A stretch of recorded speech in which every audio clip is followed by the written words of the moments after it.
AITA for refusing to demote my dog after my sister gave her baby the same name. I, female 26, have a dog named Charlie. Charlie is a golden retriever I adopted 4 years ago, and he's my best buddy. My sister Emily, female 29, recently had her first child, a baby boy.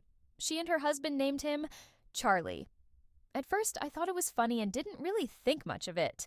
But then Emily pulled me aside during a family gathering and said it was confusing and disrespectful for me to keep calling my dog Charlie now that her son has the same name. She asked me to rename my dog. I told her no. Charlie has been his name for 4 years. He knows it, responds to it, and it's on all his paperwork. Changing it would be weird for him. And for me. She got really upset and said it's not fair for her son to share a name with a dog, especially in family settings. She thinks it'll lead to jokes and confusion as her son grows up. My parents have weighed in, and while my dad says it's ridiculous to expect me to change my dog's name, my mom says I should just consider it to keep the peace. Now Emily's barely speaking to me, and a few family members think I'm being stubborn. I have no idea how I am in the wrong here. The world has gone crazy. I love my dog, and I didn't name him to spite anyone. I also think it's not my fault they chose a name already in use in the family. AITA?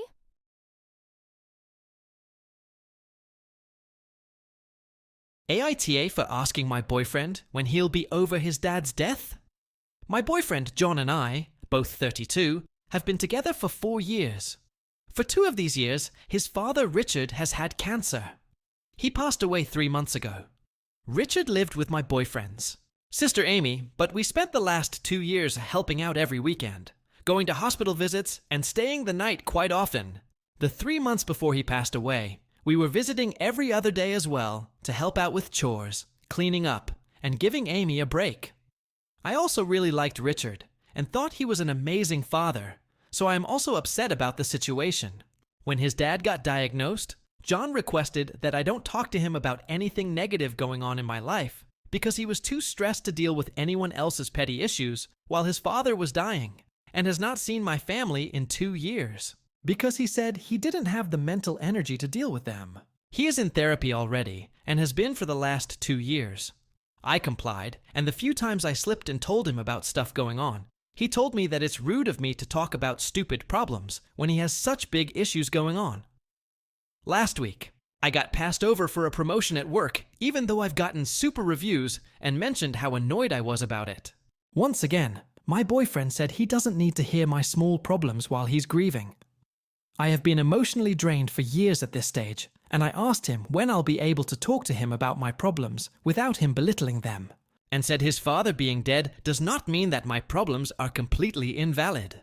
I also asked him when he thinks our relationship can go back to being mutually supportive, and he said, "Are you seriously asking me when I'll be over my dad dying?" I said in a way I was, and he got really upset. His friends say I am being an extremely unsupportive girlfriend. I feel like he's spinning the whole situation as relationships should be give and take. Aita?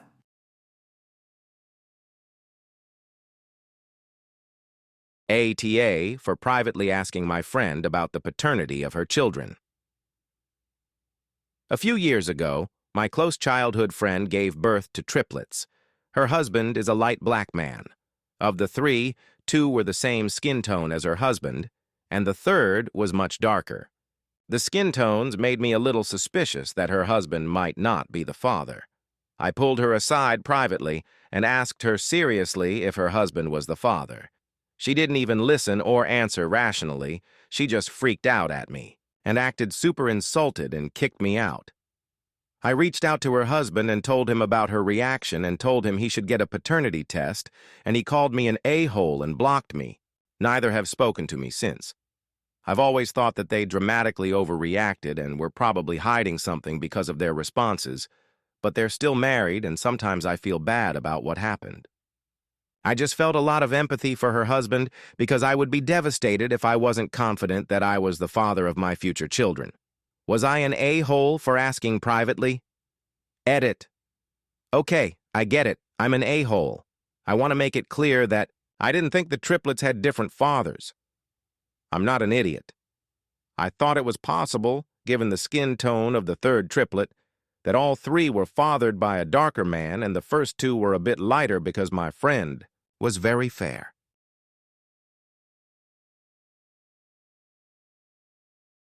Aita for wanting to play Call of Duty on Christmas instead of spending time with my wife and kids. My birthday is on Christmas Day.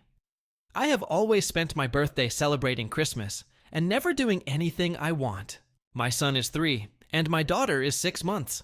I spend a lot of time with them and my wife and barely see my friends anymore. This Christmas, I just want to play Call of Duty with the boys. They're all going to be playing Call of Duty on Christmas / my birthday, and I don't want to miss out. They are never online all at the same time. My wife is incredibly angry with me and wants to throw my new Xbox out the window.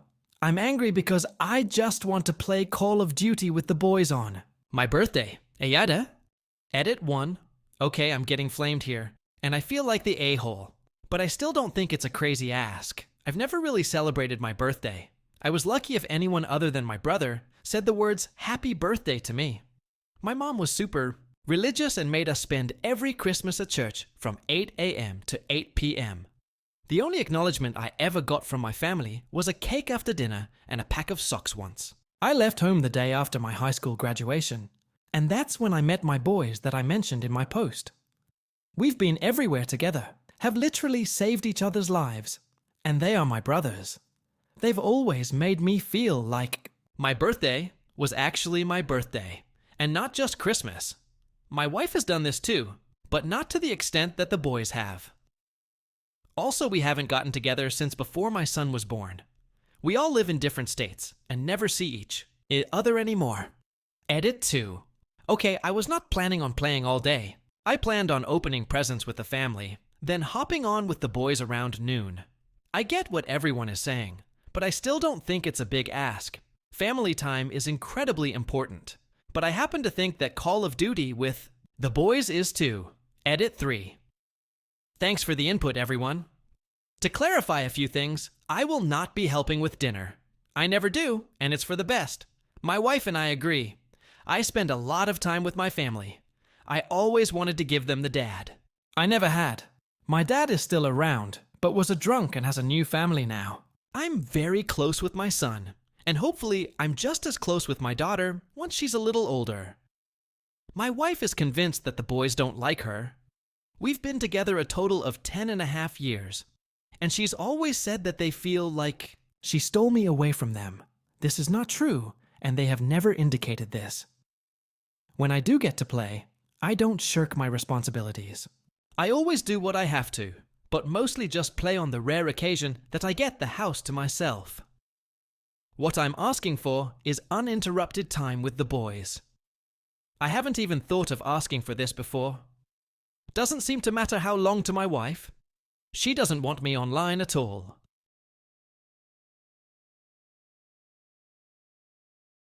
AITA for leaving itemized tips to compensate for my wife's behavior. My wife and I, both in our 30s, dine out every once in a while, but not too often because of my wife's annoying habit, inherited from her family. She always complains, sends food back if it's not absolutely perfect, and makes needless requests / substitutions. She doesn't have allergies or sensitivities. It can easily take 5 minutes for her just to order her own food, and sometimes I've already finished my meal by the time she gets her food because she sends it back, asks for modifications, etc. I know restaurant staff don't appreciate it. I've tried talking to her about this, but she doesn't see an issue with it. Anyway, we make decent money and we use our combined funds on dates, dinners. I recently started writing what my wife does on the receipt and then calculating a tip in addition to the normal gratuity to compensate. So, to a receipt, I might add, complained about not having a specific beverage, add $5. Asked 5 questions about a single menu item, add $5. Asked for a new drink because there was too much ice, add $5. Sent meal back, even though it was exactly what she ordered, add $5. She didn't notice me doing it the first 2 or 3 times, but last night she noticed I was spending a lot of time on writing a tip amount and asked why. I showed her what I wrote. She's been mad at me since saying I'm embarrassing her to the staff. I told her she's embarrassing us both. Aita? Petty, maybe. But an a-hole? Edit. My wife is otherwise a very nice, caring, and generous person. She does. Always say please and thank you even for her most absurd requests. Annoying each other like this is our love language, but this time she's pretty mad. Oops. Update. Alrighty, friends, we've had our laughs and shared our perspectives. Since my wife frequents this subreddit, I went ahead and showed her this post. With that said, I'd like to address a few things. First, she and I both know that any posts on this sub are peepholes into people's lives and characters, not display cases. Yes, my wife's behavior when dining out is bad, which is why I tried to think of a way to point it out and make up for it. That said, she's not a bad person. Learn to separate the two and you'll get far in life. Secondly, when I say she was, or is mad at me, I don't mean that she is deeply hurt and distraught. She's calling me an a-hole, yes, but that's normal for us. If this was something that was actually harmful to her, I wouldn't be sharing it online. Anyway, she would like for you all to know that she is taking your responses to heart, and she is going to be more mindful of how she dines. She would like to add that she didn't think it was a big deal before because, as she puts it, she doesn't think twice about meeting expectations in her line of work, even if they are above and beyond the norm. She's just happy to meet demand, but she recognizes that not everyone feels that way. She's going to try to be a better customer. She said reading this was brutally eye-opening, but we both also found some laughter and had a good discussion.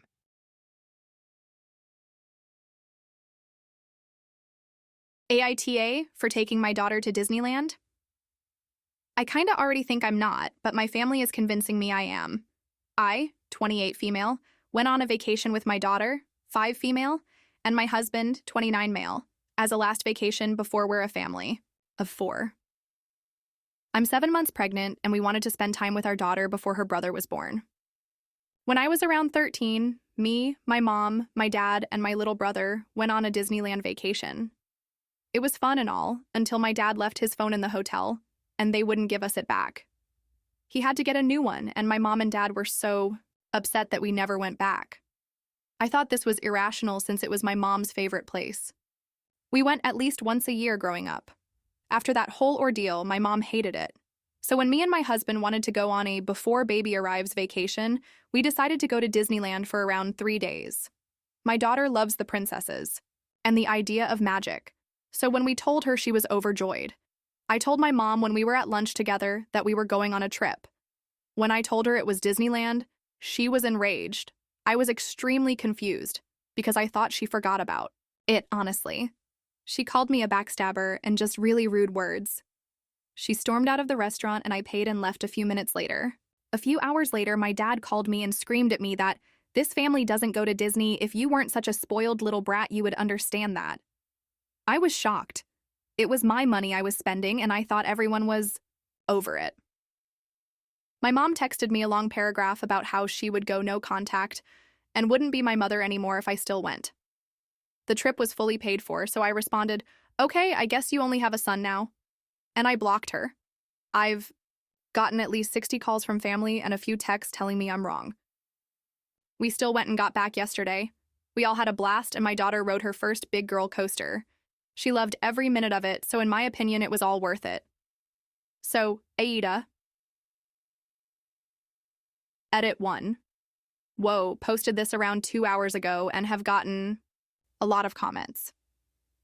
First off, thank you for all the NTAs. I was kind of scared that I was going to get attacked. I think once I get home, I'm going to unblock my mom and ask if we can meet up.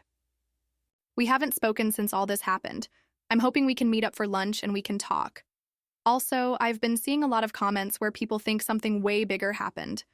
I can't remember anything else happening, though. I'm going to ask if and when we talk. I'll keep you all posted. BTW, I'm in California and I don't get off work until 5 to 5:30 p.m., so once I get off and get home, I will talk to my mom. I've seen a lot of people wanting an update, so I'll try and get one to you all soon. Edit 2. Holy crap. I truly didn't expect this to go viral. I'm getting ready for work, and just wow. So, last night I unblocked my mom, messaged her, and basically said, I want to talk.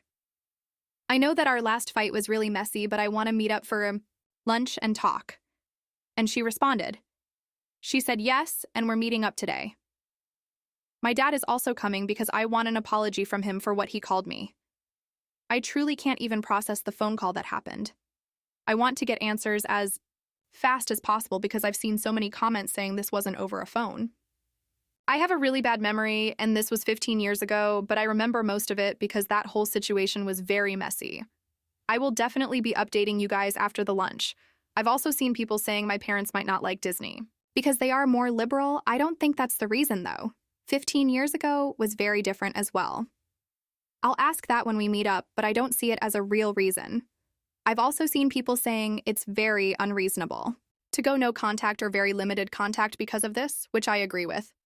I think she was just saying that to scare me, which is still very gross. But we still went and she messaged me back, so I guess we will just see.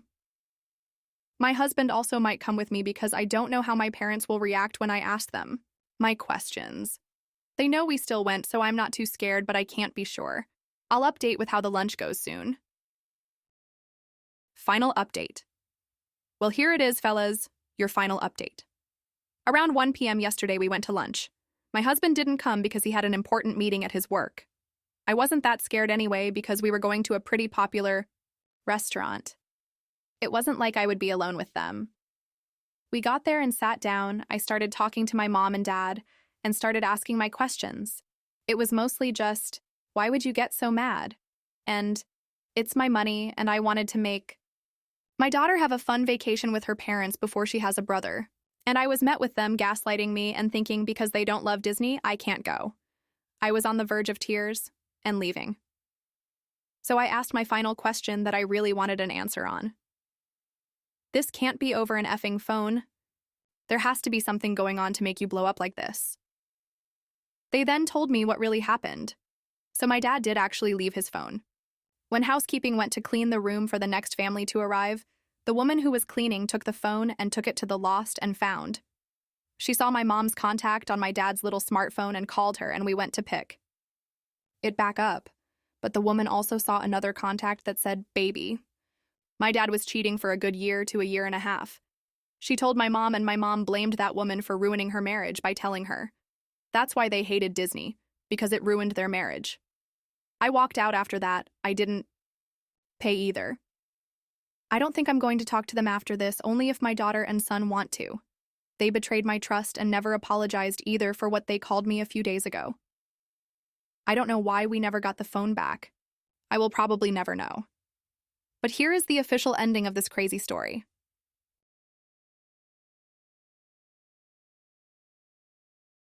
Aita for refusing when my friend wanted to join my fiancé and I on our first trip together. I, 22 female, and my fiancé, 23 male, are going on our first trip together. I'm really excited as this is my first time on a plane, and even leaving the state I've lived in my whole life. We've been planning for this trip since earlier this year, and we've gotten our tickets as well as accommodations.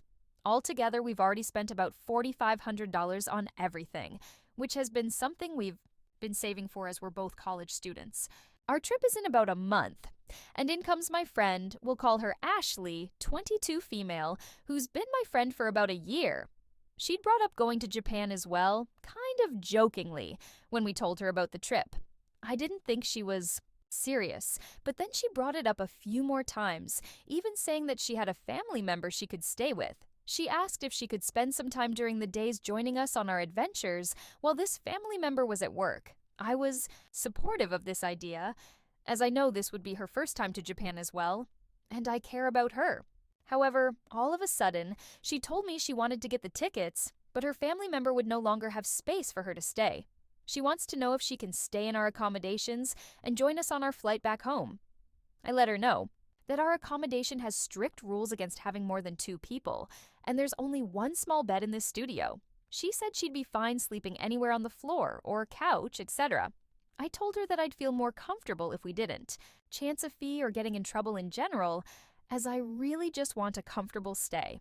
I told her that we're still willing to spend time with her during the day, and I began sending her accommodations in her budget. I was hoping this would be enough. Instead, She's just asking if we can cancel our accommodations and pay for larger. Accommodations that can have a bed for her as well. Mind you, she's not saying she will help us pay for the more expensive accommodation or anything else for that matter. She simply just wants to stay with us and for us to pay for a different accommodation. It seems like no matter what I say, she just keeps trying to manipulate me into letting her stay with us. This is also hard because I know my fiancé and I really wanted this to be a romantic trip for us both, as we likely won't be able to afford another for a few years as we finish school. I'm just stuck on what to say or do, and if I'm the a-hole here. Should I be okay with my friends staying in our accommodation and joining in on our trip? Note: as I'm reading the comments, there's a lot saying that I should be upfront about it being a romantic trip. When I first told her about the trip, I did tell her this is basically going to be our honeymoon. I may have said it jokingly to her, but I did mean it. My fiancé and I have been talking about going to Japan since we got together 8 years ago. I thought this honeymoon comment, as well as me bringing up activities, like making our anniversary cake at a shop in Kyoto, clearly set the tone in which I planned this trip to be.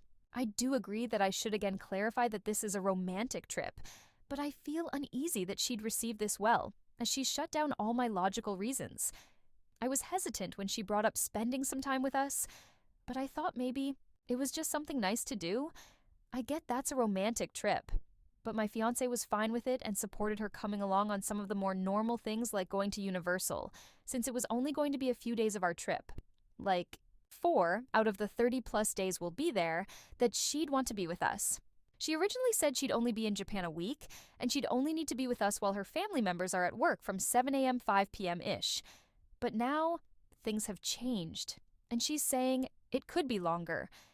I do have trouble with boundaries, and I always want to be the one helping people out when I can, which doesn't seem to work out for me, but I'm working on it. But as she has been pushing for the last few hours, no matter what I say, I've been getting more upset. I just didn't know if I was being selfish towards a friend in need. Now, I can definitely see that this was probably the plan all along, and she isn't in a tight spot. She just wants to use us. This realization does hurt, as I thought we had gotten really close in our shared major. But I guess she really doesn't care about my feelings like I care about hers, because ultimately I just didn't want to hurt her. She recently got dropped from our major, so I thought she was just really sad and needed a pick-me-up. Update: I ended up refusing for the 10th time and told her no bluntly and as clearly as possible. As you guys have said, no was a sentence used. I also made sure to say that I wasn't down with changing anything and that I want to spend time with only my fiancé. That I've been trying to nicely say no, but I don't appreciate getting manipulated nor having my partner's and I's feelings ignored. She said, "We've been talking about this trip for so long. Why didn't we just work it out earlier? It's not my fault that this is last minute. Why won't you just do this one?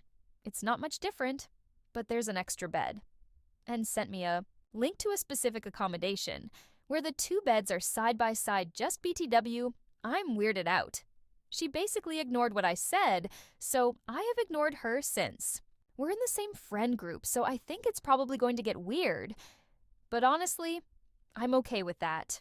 Regardless of how that goes, my fiancé and I will be going alone and not meeting up with her or anyone anywhere during our trip. I'm going to work on the saying no thing and setting harder boundaries. I just had an abusive upbringing, and I'm still working on it all. I keep needing to remind myself that I'm not in that place anymore.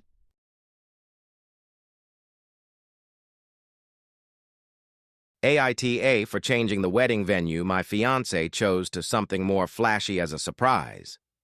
I, 25 male, am marrying, 24 female, this coming October. We both have very large families, but hers is really poor and kind of traditional. As a result, my fiancée has been taught to always go for the cheapest option throughout her life, whether we are going out to eat or buying clothes or going on holiday. Well, we've been planning the wedding, and the choice of venue was typical for her. A small local church where she was christened. Right off the bat, the place isn't suitable for the number of guests who will be invited, and I knew she only chose that location because of money, which is not an issue. I spoke to my father, and he agreed to fund a wedding abroad in Venice. I'm May. Their only child, so getting married is a big deal. and to arrange transportation for all the guests. He agreed to cover all expenses, so obviously I changed the venue and sent out invitations. I knew the money spent would make her anxious, and she has always dreamed of visiting Venice, so I waited to tell her until it was organized as a surprise. Well, she didn't take it well and said I was a massive a-hole, and that she had much preferred the church venue. She said it was too embarrassing to cancel it now that I've told people, but she seems really mad. I'm confused since that venue was never practical, and I am wondering if I'm the a-hole here or if she's overreacting. Aita.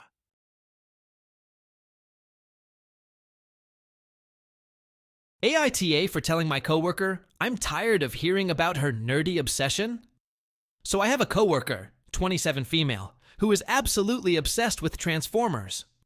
Yes, you read that right.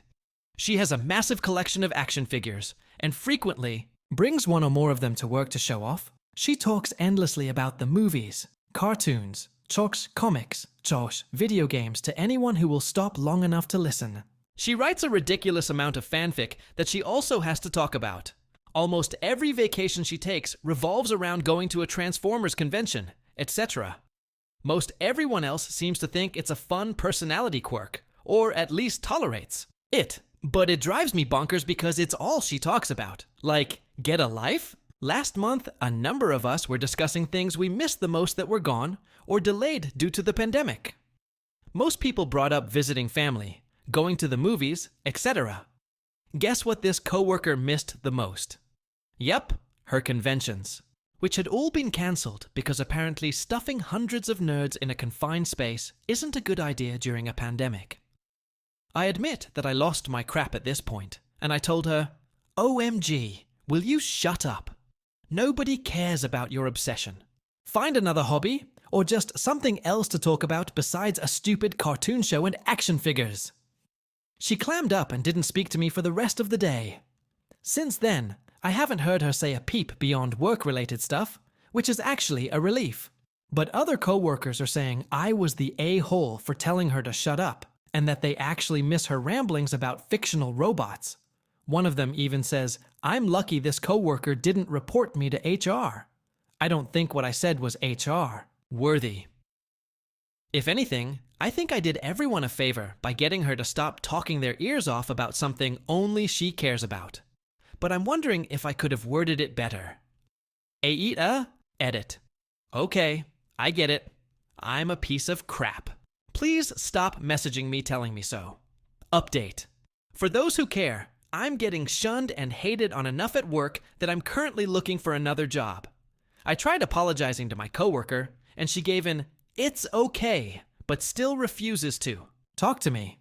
She's back to talking about robots again, though, so I think she'll be okay. I don't know for sure if she's on the autistic spectrum, but it probably doesn't make a difference. I will try to be more accepting of people's interests from here on out, even if it's too little, too late for my current workplace.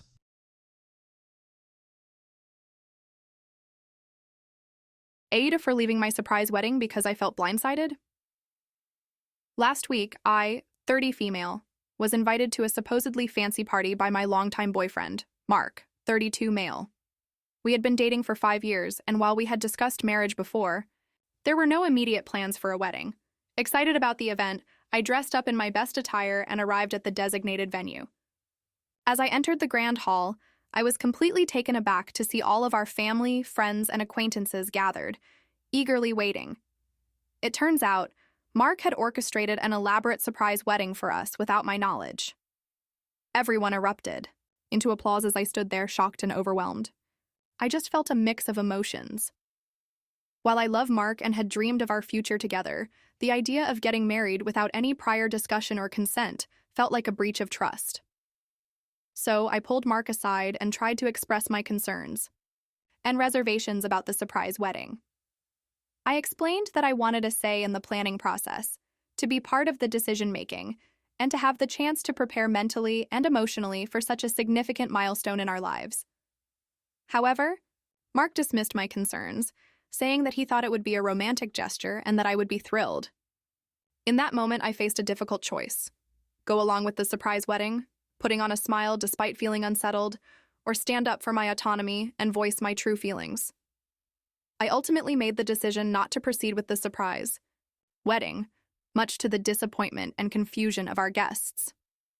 Now, I find myself at odds with Mark, our families, and even some of our friends who believe I overreacted and spoiled a beautiful moment. However, I firmly believe that a marriage should be a joint decision, with open communication and shared expectations. Everyone's excuse for this is, I have always talked about marrying Mark. And again, the problem isn't marrying him. The problem is not having any say in my wedding. Mark thought I'd appreciate it, because I always spoke about how stressful planning a wedding must be. Yes, I think it's stressful, but I'd still like planning one. After this whole ordeal, everyone asked if Mark and I were ending things, in which I replied, no. I emphasized to them and Mark that I still wanted to marry him, and most feel like this is making me more of an a-hole since I just wasted a perfectly fine wedding. So, Aita, for refusing to attend my own surprise wedding, even though it was intended as a romantic gesture? Edit. I previously omitted this from my post because of the subreddit's word count guidelines. I love surprises. It's a thing everyone has known me to love. Mark, knowing that, the fact I wanted to marry him and said wedding planning was stressful, thought a surprise wedding would be perfect. A surprise engagement is bland, because it will always be a surprise but not a wedding at all. He threw this wedding for the surprise, but explained how in a couple days we could do a courthouse wedding to make it legal. This was his only way to surprise me. I love spontaneity, but legal marriage or not, I wanted a say in my wedding. To choose the perfect date, to choose my bridesmaids, to pick out my cake. Again, due to these thoughts, everyone thinks I'm the a-hole, because I could have gone along with the party and do a redo legal wedding. But again, I felt blindsided and confused, so I left. Update. I want to start off by thanking everyone for the responses I got and the advice. However, I would like to reiterate that Mark is a great person who did a stupid thing. If you knew me, though, a surprise wedding seems like something I would love. Unfortunately, I didn't. After talking to Mark, we both got to the conclusion that we didn't do anything wrong. Both of us are valid in our opinions, and the situation was an odd one. Unfortunately, Mark spent a lot of money on planning this wedding, as well as family members. He doesn't think that we have the funds to plan another wedding until a couple years. I will be honest, that choice is really messing with me. I'd like to be married sometime soon and start out life as a family. I know weddings don't have to be extravagant. We could always throw a small party and once we have enough money, do a second one, but I don't know if that's what I want. I honestly feel selfish and regret not using the surprise wedding. I feel like I wasted a bunch of money. I used to stand by my choice confidently, but now I'm not sure I made the right choice and all this stress is wearing me down. Anyway, I'm staying with Mark, probably will get married soon, and have my dream wedding in the near future, hopefully. Again, thanks to all the responses, and I hope people from AATA also see this post.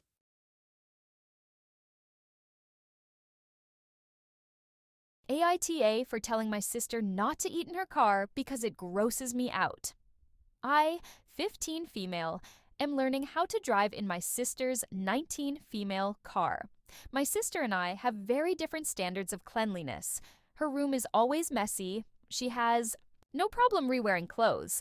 She sleeps with our dog. She doesn't wash her face, and she only washes her hair like once or twice a week. I knew she eats in her car because her booster seat thing had sesame seeds in the holes. And I sometimes see fast food wrappers in the car, but I can just take off the booster thing and ignore it. I got home the other day, and she was eating in her car, and there was food everywhere. It was disgusting. When she came inside, I told her to stop eating in her car because it grosses me out. She said it's not my car, so not my choice, but I told her I drive it almost every day. She told me she has 25 minutes to eat and get to work after class, and her work is 15 minutes away from her school, so she's going to eat wherever she wants. And if I have a problem with that, I can buy my own car. I told her I can't work if I can't drive, and she said that's not her problem. She hasn't been letting me drive her car because apparently it's disgusting, and she's been kind of rude to me, so I wanted to know if I was the a-hole for telling her not to eat in her car.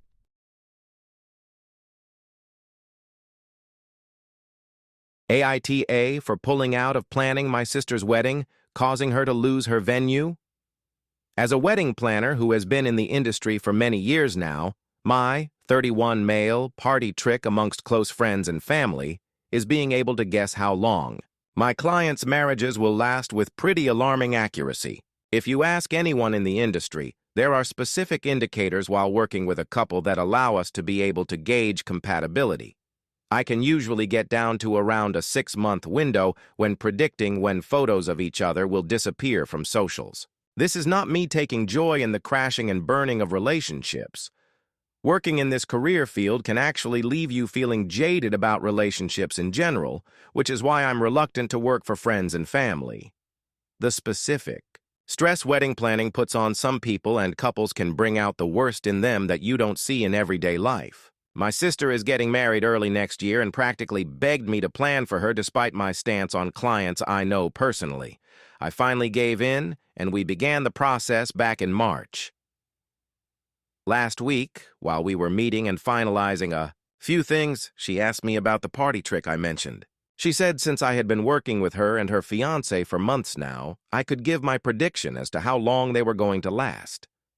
I laughed and tried to move on. I thought she was joking, but she continued to press the issue. After her continually bothering me about this for at least 15 minutes when I'm trying to move on, I do have work outside of my specific appointment with her that I needed to get to. I finally told her I thought they would last forever. She claimed she didn't believe me and wanted my real number, so I shrugged and told her the truth. 1.5 years. She was livid. I felt incredibly uncomfortable with the whole ordeal, especially with how little she respected my boundaries, in what is supposed to be a professional setting, and just tried to usher her out of my office. Instead, she began ranting about my own marriage and said she gives us until the end of the year before we break up and accused me of being a homewrecker. She finally left, and I emailed her saying I would no longer be involved in planning. I gave her the contact information for all of the vendors we were working with, but told her the venue would no longer be available as they only book to people they have existing relationships with, and my involvement was necessary. I have had to break up with clients before, but this felt particularly rough.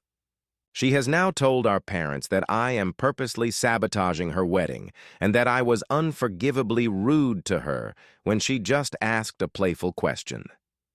I feel very silly for letting a person disrespect my boundaries over and over again, something I typically wouldn't tolerate, but now I'm wondering if I'm in the wrong. Aita?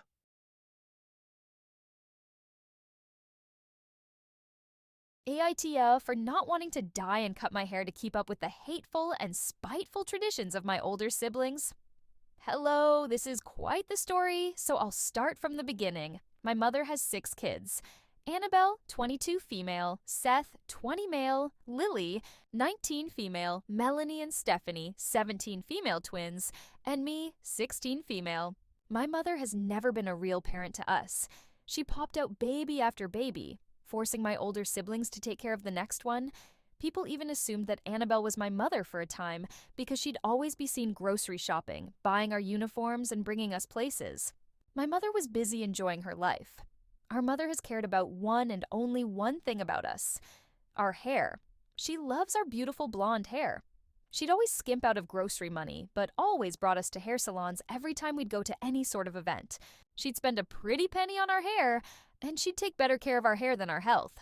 Annabelle started the tradition when she turned 16. To spite our mother, she dyed her hair pink and cut it all into a short bob. My mother was absolutely horrified.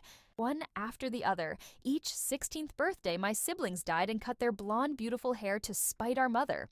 I'm the only one left with my long blonde hair. It's down to my legs, and my mother adores it. She always favored my hair the most because it was the lightest blonde, and it's just like a doll's hair. She spent hours brushing it when I was a little girl. So I wasn't very surprised when all my siblings came to me a day after my birthday, eager to bring me to a salon and cut all my hair off and dye it. I told them I loved my long hair, and I loved the color. They all got mad and told me that I needed to cut and dye it, or at the very least, dye it. My mother loved it, and they wanted to see her cry. She always cried when they cut their hair. I told them that I hated Mom. She was horrible and toxic, but it's my hair, and I love it. None of them are speaking to me. I understand their hateful nature and why they want me to cut it. Maybe I just should, but I don't know. Reddit? Aita?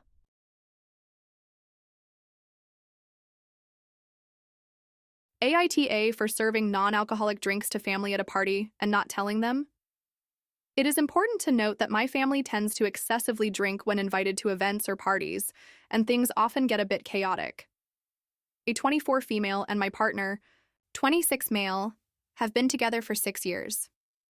Early on in the relationship, my partner disclosed that he was in recovery after struggling with alcoholism during his teens. It wasn't a big deal in our relationship, as I don't really drink anyway, and we don't keep any alcohol in the house. However, when we attended my cousin's wedding about 4 years ago, my family got extremely drunk and tried to pressure my partner into breaking his sobriety. It caused a small argument within the family as we left early and offended my cousin and her husband. Years ago, I got a huge promotion and we wanted to celebrate, but my husband felt uncomfortable with throwing a party due to the way my family behaved under the influence. So, we decided to exclusively serve non-alcoholic drinks at the party. On the day of the party, we decided to pour the drink into large pitchers and label them to avoid people reading the labels, and we took out the trash to get rid of the bottles. The party itself was quite tame. They drank their usual amount and kept making comments like, "Wow, I don't even feel tipsy," or "I can barely feel anything." We tried to shrug it off as, "Oh, maybe you built up your tolerance." After the party, we decided to continue to serve non-alcoholic drinks at parties that we hosted. A week ago, we were at a dinner hosted by my grandparents, where again my family tried to force alcohol on my partner all evening. He finally snapped and revealed, "You're all so much nicer when you're not drunk. Why do you think we keep serving you non-alcoholic drinks when you're at ours?" The room fell silent for a few seconds, then all the questions started. We tried to explain our situation and why we don't serve alcohol, but my family were furious. We left shortly after, but my phone has been blowing up ever since. My family has boycotted parties that we host and refused to accept any form of apology. I've told friends about the situation and the response has been very divided. Some are saying that it's not my place to force people to abstain from drinking alcohol. Others say that it was my party, therefore my rules. Am I the a-hole?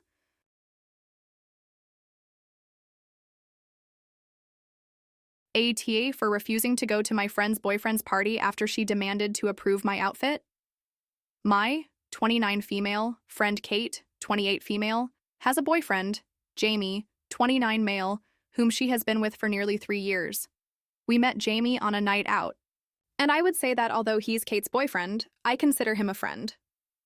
We share an interest in a particular sport that we text about sometimes, and if I have a spare hospitality ticket to one of the sporting fixtures, I will sometimes invite Jamie to go. Jamie's 30th is coming up, and Jamie and Kate planned a big party, and I peripherally helped out with logistics when asked. A few days ago, Kate texted me. She asked if I wouldn't mind toning down my look for the party, and if I could send her a picture of what I was planning to wear. I asked her what this meant, and after asking several times if she really had to say it, she asked if I could dress verbatim. Basically what I would consider frumpy, because she really didn't want to be outshone at her own boyfriend's birthday party. When I didn't reply right away, she went on to say that she wanted Jamie's full attention that night, which she wouldn't get if I showed up dressed properly. I was a bit annoyed by what she was implying, so I said if I was going to be so much of a concern for her, I'd rather just politely decline the invitation. Kate freaked out, saying I was being immature by not coming just because I couldn't steal the spotlight. I said it wasn't about that. It was about her making me responsible for whether or not I draw her boyfriend's attention, which is something I've never tried to do nor done as far as I'm aware. She then said it was really important to Jamie that she stand out because his friends and colleagues would be there. I just told her that again, if she was so worried I was going to be distracting everyone, I'd rather not come than feel humiliated from now until the event. I said I would send her Jamie's gift and she could tell him why I wasn't coming. I guess she didn't tell him the reason because Jamie messaged me saying he knows I'm booked the night of the party, but he'd really like it if I could be there, and asked if I could reorganize so I could come. I hadn't replied, but I got a message from Kate saying she knows Jamie is trying to get me to come and please could I just put my pride aside and come to the party. I asked if she was going to ditch the outfit policing, but she said no, so I said I would not be coming. She didn't reply. But I've since received a couple of texts from mutual friends saying that while her request is ridiculous, Kate is aware of that. She's just desperate to be seen a certain way, and even if it's pathetic, I would probably feel the same way in her shoes. Other friends I've told who don't know Kate say I should not bow to the pressure and that she's nuts for even asking. I don't disagree, but also I feel bad skipping the party when it's Jamie's birthday and he specifically asked that I come. So should I be going? Update. First of all, thank you to everyone for the advice. Most responses were not what I was expecting and really gave me a lot to think about. As surprised as I was that so many people said to tell Jamie, I did realize it was the right thing to do. So, I texted him and told him that Kate was insisting I dressed a certain way. Jamie called and explained. A couple of months ago, Jamie and Kate were out with a few of his friends. These same friends that I mentioned in my comments are not fond of Kate, and everyone had a lot to drink. They were talking about how they met their significant others, and the story of Jamie and Kate meeting came up. Apparently, during the telling of the story, Kate asked Jamie why he had decided to hit on her rather than me, and one of his friends joked that it was because he knew he didn't have a shot with the hot one, aka me. Kate asked if this was true, and Jamie, having had way too much to drink, explained in a way that made it sound kind of true. He said he did notice me that night and thought I was attractive just seeing me. He said he would never have approached me because he knew he would never have a chance with someone like me. So in that way, his friend was right. He said that speaking to Kate was the absolute best outcome because he loves her and plans on spending the rest of his life with her.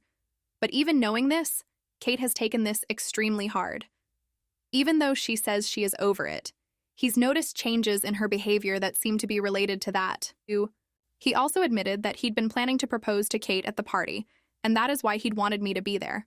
But after hearing this on top of the way she has been handling the situation previously, he won't be doing that anymore. After speaking to Jamie, I called Kate. She admitted that she had tied a lot of her self-worth in the fact that she'd finally been picked over me, and now it felt like that wasn't true. She apologized for trying to solve her insecurities through me, but also said she wasn't sure she would be able to have me in her life, as much as I had been with the way she's been feeling. As hurt as I was, I said I understood. She said she still wanted me to come to the party since I'd helped organize it, and she obviously dropped the absurd dress code, so I will be going to the party. I trust that Kate will communicate her boundaries to Jamie, but I don't plan on inviting him to any more events for the foreseeable future. I'm really sad that I've probably lost a longtime friend over the drunken awkwardness of other people, but I also get that Kate can't help how she feels, and frankly, it's for the best not to be in a secret competition. So yeah, I'm hurt, but I'm going to the party. Not a satisfying update, but an honest one. Update 2. Going through these comments has actually brought up a couple of memories that have, in hindsight, made me a bit uncomfortable, and I actually don't think I will end up going to this party. As much as the mutual friends will have questions, and I don't know how much of the truth I will end up telling, I feel too weird right now to continue to be involved in this situation.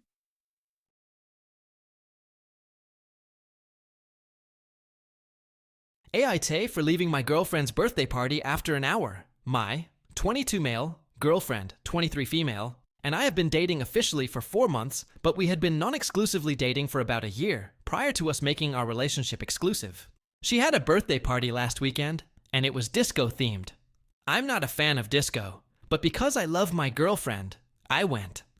I showed up with a couple of my friends, and after about an hour, we were all getting tired of the music and decided we were gonna go out to the bars, and I told my girlfriend I would come back to help her clean up.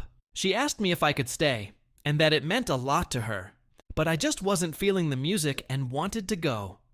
I told her I wasn't having a lot of fun, but that I would be back to help clean up and take her home. I left with my friends, and after 20 minutes, she ended up texting me and said don't bother coming back, and that she has help from her friends, and her mother would take her home. Things have been really weird since then, and she told me what I did was rude and inconsiderate of her feelings, and that she wanted me there. I told her at least I showed up, even though that was not my type of setting, and she should be grateful that I came, and I didn't need to be there the whole party. She started saying how she always does things that only spark my interest, which is true, but I reminded her that she isn't required to do that, and the conversation started to feel manipulative. I just feel like she should be more grateful for the things I do, and not be stuck on the few things I don't. I feel like me at least showing up was really nice, and I even offered to come back and clean up, but she said no. She started backtracking and said that she would understand if I went home, but is upset that I left to go do stuff with my friends, and not that I just left. But why should I have to stay home while she is out having fun?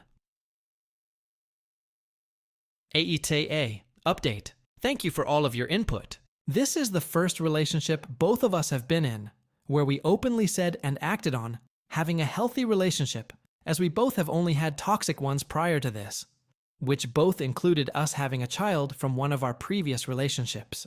It's becoming apparent that she did a lot more maturing from those experiences than I have. I am used to my friends and peers feeding the same mindset I have shown in this post. I really do love my girlfriend, and I can see how I'm being stubborn and selfish in this situation. I owe her a big apology, and hopefully I can figure something out to make this up to her if she will let me.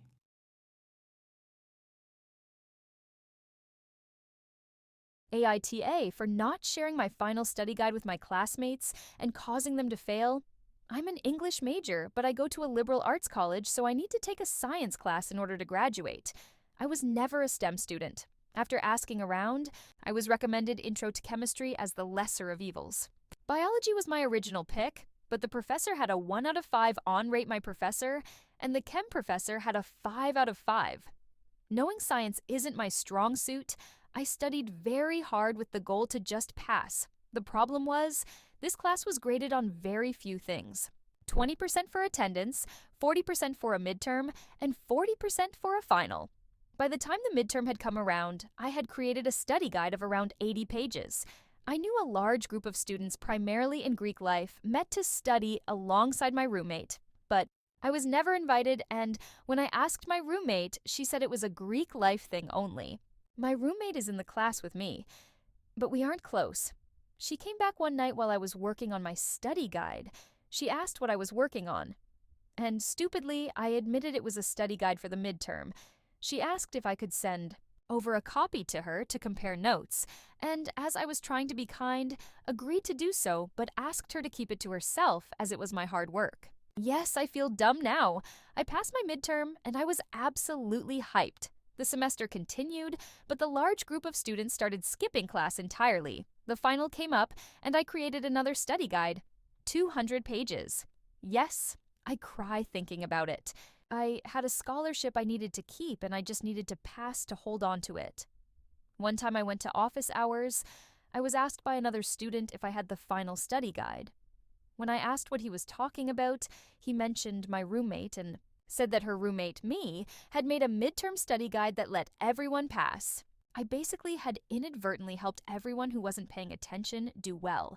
Because they just memorized my work, I realized in this moment that the reason why students stopped attending class was because they were banking on my final study guide.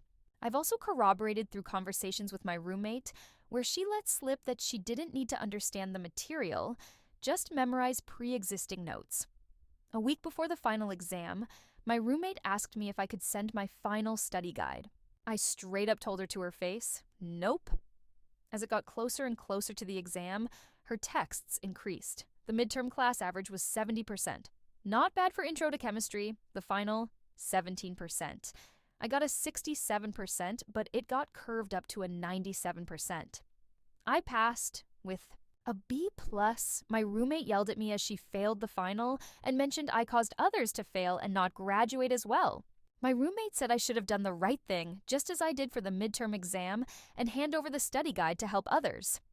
Aita for not sharing my final study guide with my classmates and causing them to fail. Edit. Quick responses to your top questions. Why no lab? This is an intro class for non-STEM students only. It's more of a concepts class. There's no lab, but there's a lab for the Intro to Chemistry for STEM students. Your roommate is in Greek life but doesn't live in a sorority house. My school doesn't have sorority houses, and the housing they do have for Greek is optional. The curving makes no sense. Average was a 17% on the final. Top grade was an 80%. The 80% was turned into 100%, and everyone was scaled 20 to 25%. Yes, this meant a lot of students still failed.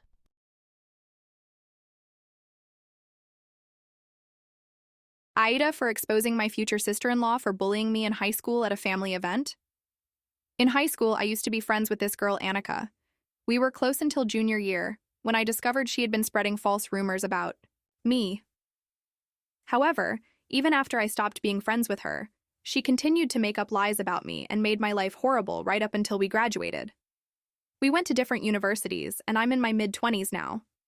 My older brother, Carter, went to the same university as Annika. Recently, he announced that he had gotten engaged to his girlfriend. Our family was happy for him, but we were surprised at the same time since we didn't know he was dating anyone. He said he'd introduce her at an upcoming family party. The party rolled around, and guess who walked in the door with Carter? Annika. I honestly thought I was hallucinating, and I felt sick seeing her again. Carter left Annika with some relatives, then came over to me and asked to talk. We went to another room, and Carter explained he'd met Annika at a party and didn't recognize her, but it was love at first sight.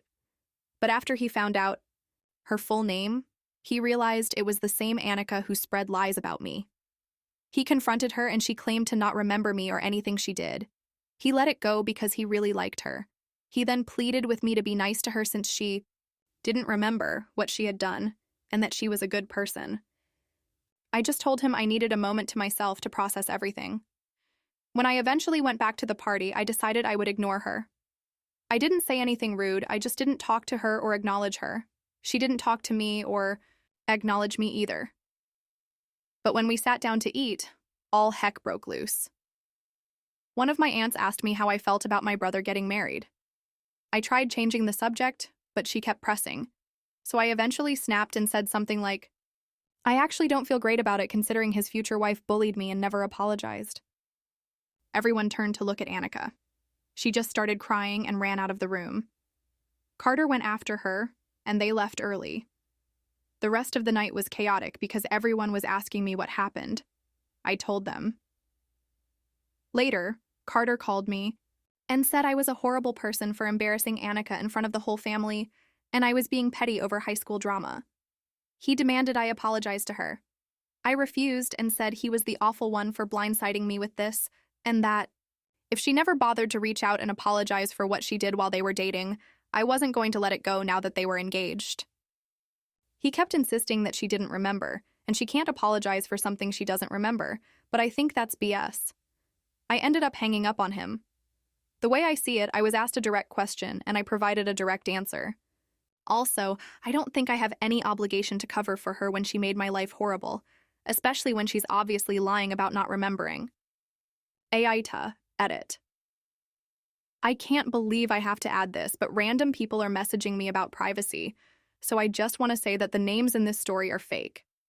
I named Annika after a character in a movie and Carter after a character in a book. Please calm down.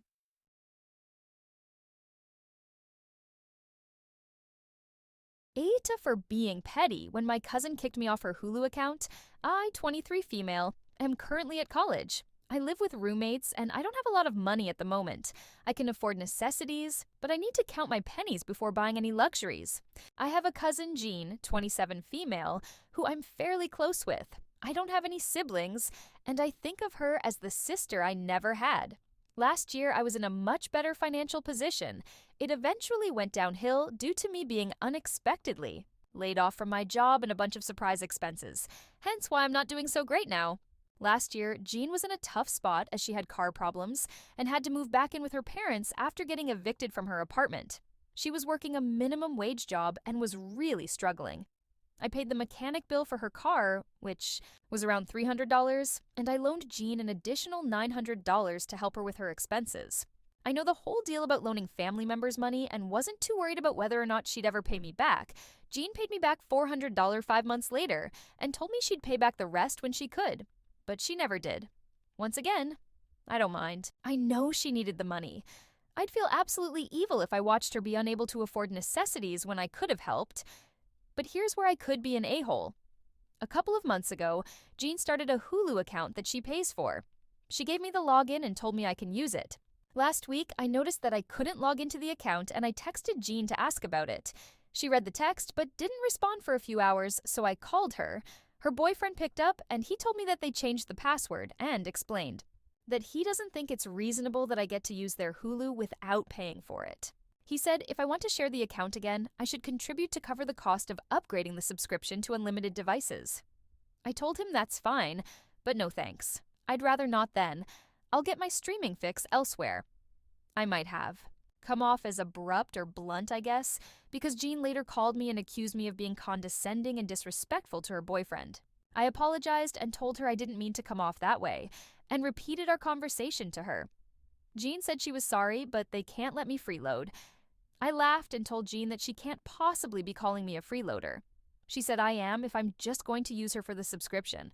I told her that I thought we had a relationship where we helped each other out and brought up the money I loaned her, which she hadn't even paid back fully. Jean called me petty and said that doesn't make me entitled to use her account. I told her I don't even flipping care about the Hulu account. She said I'm materialistic for keeping score and told me to leave her alone and hung up the phone. My aunt and parents are now also saying I'm petty and telling me to apologize to Jean as I'm not treating her like a good family member. Aita.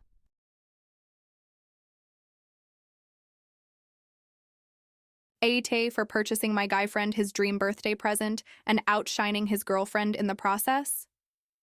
My guy friend Tom has been one of my best friends since college. We're in our mid-20s now and are both currently in committed relationships with long-term partners. I have never had feelings for Tom, nor has he ever had feelings for me. Since college, Tom has been a huge watch fanatic. 2 months ago, he was showing me this stunning vintage watch and made an offhanded comment about how he would die of joy if he somehow got his hands on one. Very coincidentally, I was in New York City a few weeks ago and stumbled upon this watch store that just so happened to have the exact one Tom wanted. It was expensive, I won't lie, at about $2,500, but I decided to get it for his 25th birthday. To me, it was basically fate, lol. My boyfriend and I do very well financially, so this was something that I could personally afford and wanted to buy. For Tom, especially knowing how happy it'd make him. Tom has a tradition of hosting a dinner party at his place for his birthday, and then following that up with cake and gift opening. I told him before the dinner that my gift was a huge surprise, and asked if he could save it for last, and he agreed. His girlfriend ends up going first, and she gets him this gorgeous sweater that she crocheted for him and a book that he's been wanting, which I thought was super thoughtful and lovely. Last, it was my gift. When he opened it and saw what it was, he literally screamed, hopped over a bunch of people, and squeezed me in this huge bear hug. I was so happy to see him happy. It genuinely filled me with so much joy. He even got emotional and I saw him swipe a few tears. He also said that it was the best gift he'd ever received. The whole time, his girlfriend was only slightly smiling and stayed quiet. The next morning, I got a text from his girlfriend that essentially said that although she appreciated my thoughtful gift, she thought that it was a bit out of touch and lacking awareness. She admitted that Tom had also told her about the watch, and she wanted to get it for him, but it was way out of her budget. She accused me of knowing this. I had no idea, and still getting it to rub it in her face and to outshine her. She finished by saying how she felt like I had overstepped a boundary by getting the gift, and would appreciate me not doing anything similar to it again in the future. I responded and told her that while I could see her point of view, I was just trying to do a nice thing for a close friend of mine. I asked her, wouldn't you rather he got the gift and seen the happiness that it brought him than him not getting it at all? She responded that that happiness was only shared between Tom and I and no one else, and that she felt hurt by my actions. Only my boyfriend knows about this, and he's on my side. But thinking through it all again, I do see how I could have overstepped, but my boyfriend says that it's not my job to apologize for her insecurities. So Aita here?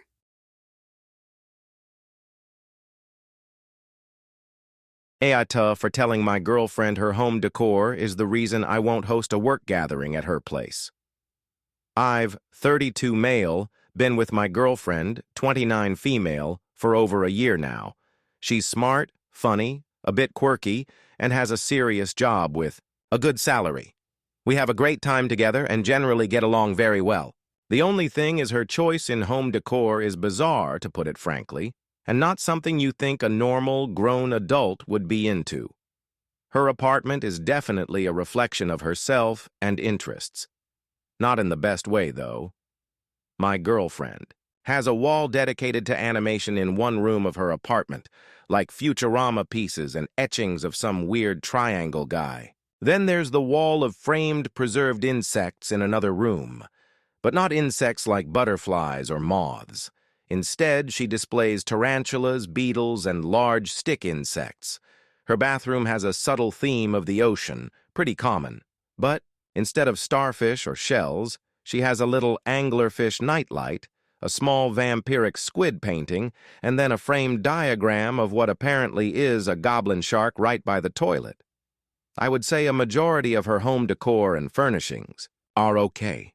The apartment itself is very modern and sleek. It's just the random decor and juvenile themes like cartoons, insects, and bizarre ocean creatures is off-putting. This is where I might be the a-hole. I avoid bringing people over to her place, especially people from my job, because of how juvenile it looks. Everyone's impressed when they see the high-rise, but that quickly fades once you enter. The one time I brought a work colleague over, they ended up telling me, after that, they found her insect wall terrifying. I work in finance and appearances, and first impressions are important. My office will hold casual gatherings where we get together for a few drinks, good food, and we rotate hosts. And this time, it's my turn. The problem is, my place is under some construction and not an ideal place to be right now, so I've been staying with my girlfriend. My girlfriend suggested that we host my colleagues here since she has the space and thinks it'll be fun. I told her I planned on skipping my rotation and seeing if the next person would be okay with hosting early. She kept pressing on why I didn't want them over here, so I finally said it's because her home decor is strange and not something a grown woman would have, and also that her insect wall horrified the one colleague that did come over. My girlfriend got mad and said at the end of the day it's not my space and these things bring her joy. She also said that she is indeed an adult woman, which is exactly why her apartment is decorated in such a manner. I love my girlfriend, I do. And it's okay to have different interests. But does an adult really need to decorate with them besides? A few things here and there? I mean, my own mother asked if my girlfriend was autistic after she saw the entire apartment for the first time. So Reddit, Aita for telling my girlfriend her home decor is the reason I won't host a work gathering. At her place?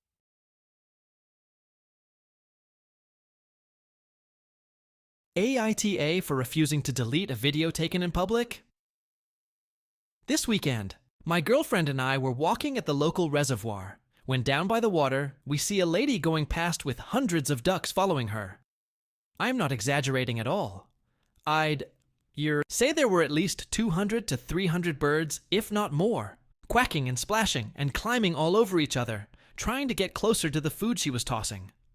It was a heck of a scene, so I started recording it because frankly, I'd never seen anything quite like it before.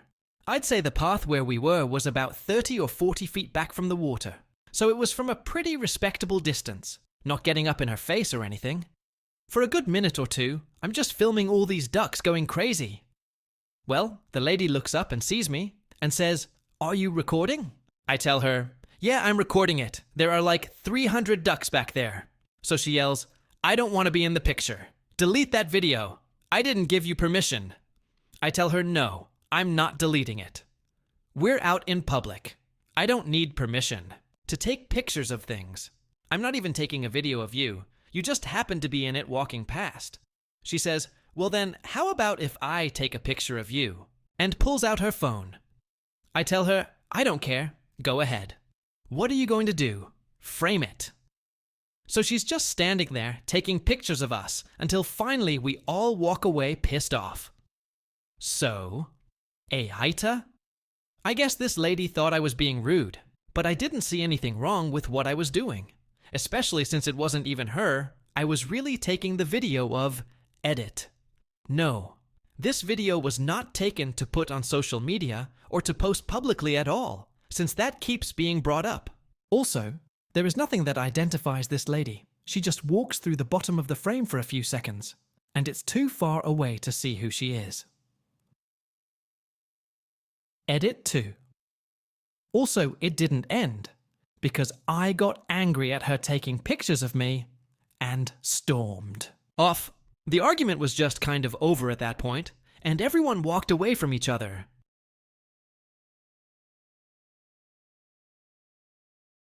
Aita for laughing at my grandpa after he told me to cover up my feet? So this one is fairly recent, and he's still mad at me. So I decided to voice this story in hopes of getting corrected if I'm wrong or something. So this morning, my grandparents informed me that some people would be coming to set up a new bed frame, etc. Since I wasn't needed, I just sat down on the sofa and minded my business. I asked if I should help, but I was told I wasn't needed. For context, I was wearing a normal t-shirt and some leggings, but no socks. This will be important later. However, during the visit, my grandfather kept furiously pointing upstairs. Apparently, he didn't want to tell me what I needed to do, but expected me to magically know. After looking at everyone wearing masks, I assumed he wanted me to wear one. I was pretty far away from everyone, so I didn't think it was necessary. So, after I got up and put it on, he seemed even more furious. I kept asking him what he wanted me to do, but he refused to speak. After the guy and the girl finished building the new bed and left, we sat down and talked a bit about the new bed, what happened, etc. That's when I mentioned being confused at what he wanted me to do. And he promptly told me that it was vulgar for me to display my feet the way I did. Faced with the absurdity of the situation, I laughed, imagining how the two builders would say, "OMG, look at how hot this girl is because of her feet." My grandmother then joined in, laughing with me about my seductive feet with the power to make any man excited. My grandfather, however, exploded, saying that it was indecent and disrespectful to be at home without socks in front of strange men. He's currently still mad at me for showing off my glorious feet in front of strangers. So am I the a-hole for laughing at my grandpa for covering up my indecent feet? Hope you had a nice laugh about this situation.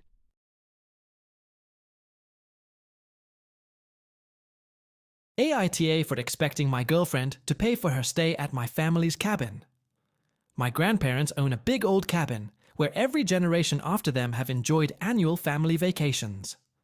Due to the cabin's age, there is constant maintenance that needs to be done. Every time we've replaced, fixed, or repaired something, there is another thing that needs fixing. We also started slowly renovating the cabin as the interior has become quite dated as well. These costs have become too much for my grandparents to handle alone, especially since their age means they can't do much of the work themselves, and they need to hire professionals instead. This has caused them to implement a fee system. The rule is as follows. Every person from the age of 20 years old needs to pay an annual fee to be allowed to stay at the cabin. The size of the fee varies as it is calculated according to how many people plan on using the cabin, and how big the upkeep costs were the previous year. I've happily paid this fee ever since the rule was implemented, and so have my parents, aunts, uncles, and cousins. Every summer, my extended family tries to find a weekend during the summer where most of our vacations overlap so that we can all meet at the cabin and catch up. I decided to invite my girlfriend along as I want to introduce her to this tradition, as she is someone I'm imagining spending many future summers at the cabin with. She was ecstatic about the idea of meeting my extended family and going to the cabin, as she's very curious about it after hearing me talk about it a lot. Naturally, I sat her down and told her about the rule and how she needed to pay, as everyone else paid, and it was only fair for her to do so as well since she would be using the cabin when coming with me this year.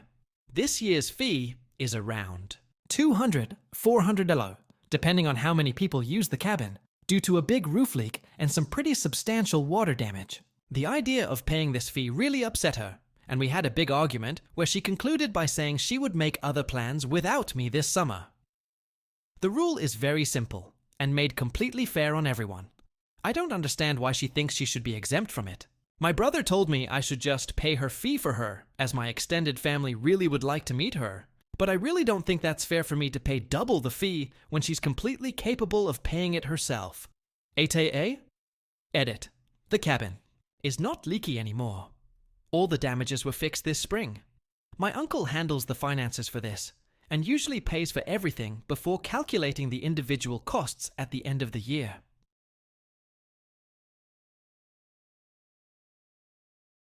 Aita for not wanting strangers in the background of my wedding pics. I, 24 female, recently had my wedding on the beach of a beautiful hotel in Cancun.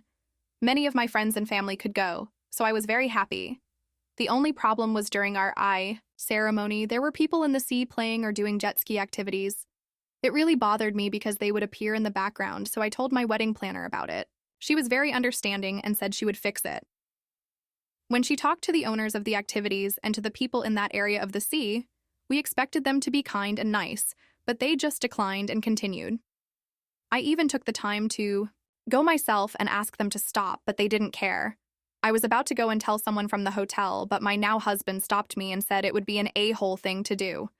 I told him standing up for myself wasn't an a-hole thing to do, and went looking for hotel staff, but they said there was nothing they could do. When I returned, my husband was moody, and I wonder if it really was an a-hole thing to do. Aita?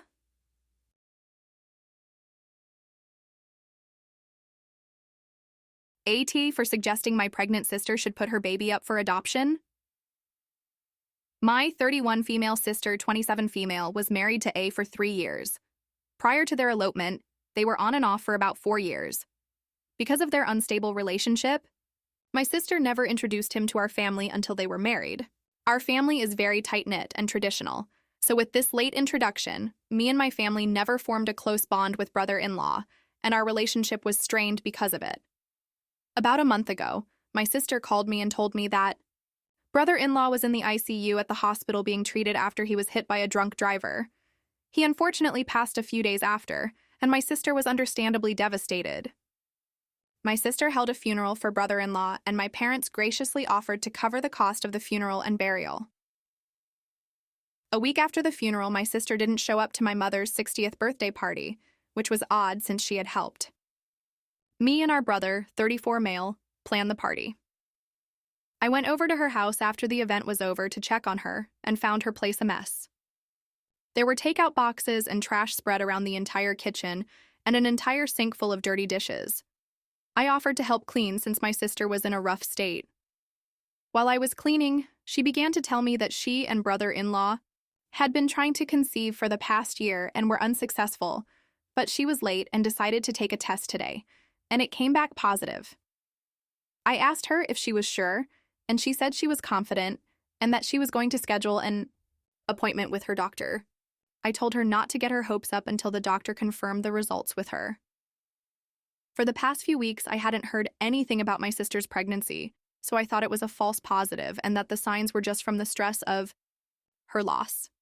Today, during our Sunday dinner with our parents, my husband, brother, and sister-in-law, and their kids, my sister announced that she was pregnant.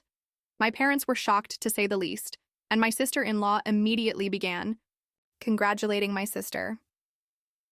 After the dinner, I asked my sister if we could talk in private and brought her away from the rest of the family. I expressed my concerns for her and asked if she was truly prepared to be a mother right now, if she can't even take care of herself. My sister got mad at the comment and said I have no right to comment on how she chooses to grieve and that her baby is the last piece of her late husband.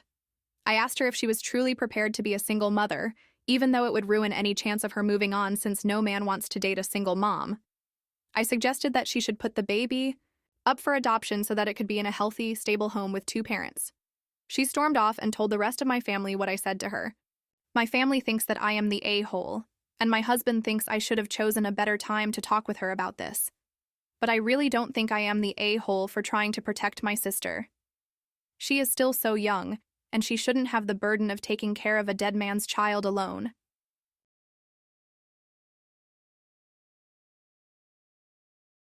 Aita for not choosing to spend my birthday with my kids. I, 37 female, am a mom of 4 kids, 2 girls ages 19 and 14, and 2 boys ages 16 and 12. My 19-year-old daughter and I got into an argument about a week and a half ago over my birthday, and now none of my kids will speak to me. My birthday was on a Friday, and I had planned to spend the entire weekend with my boyfriend because he wanted to treat me since it would be my first birthday that we were together. I didn't hear at all from any of my kids besides the casual text the whole week, and I assumed they probably weren't planning on seeing me or had forgotten. My 19-year-old was usually the one to plan my birthdays after I divorced their dad 2 years ago, but I didn't hear from her, so I made my plans and stuck with them. On Friday, I still didn't get a single happy birthday text from my kids, which made me a little sad, But again, I just assumed that teenagers will be teenagers and they were busy. They told me they were staying at their dad's this weekend. My boyfriend picked me up from work and drove me home so I could change into something nicer because we had plans to go out to dinner.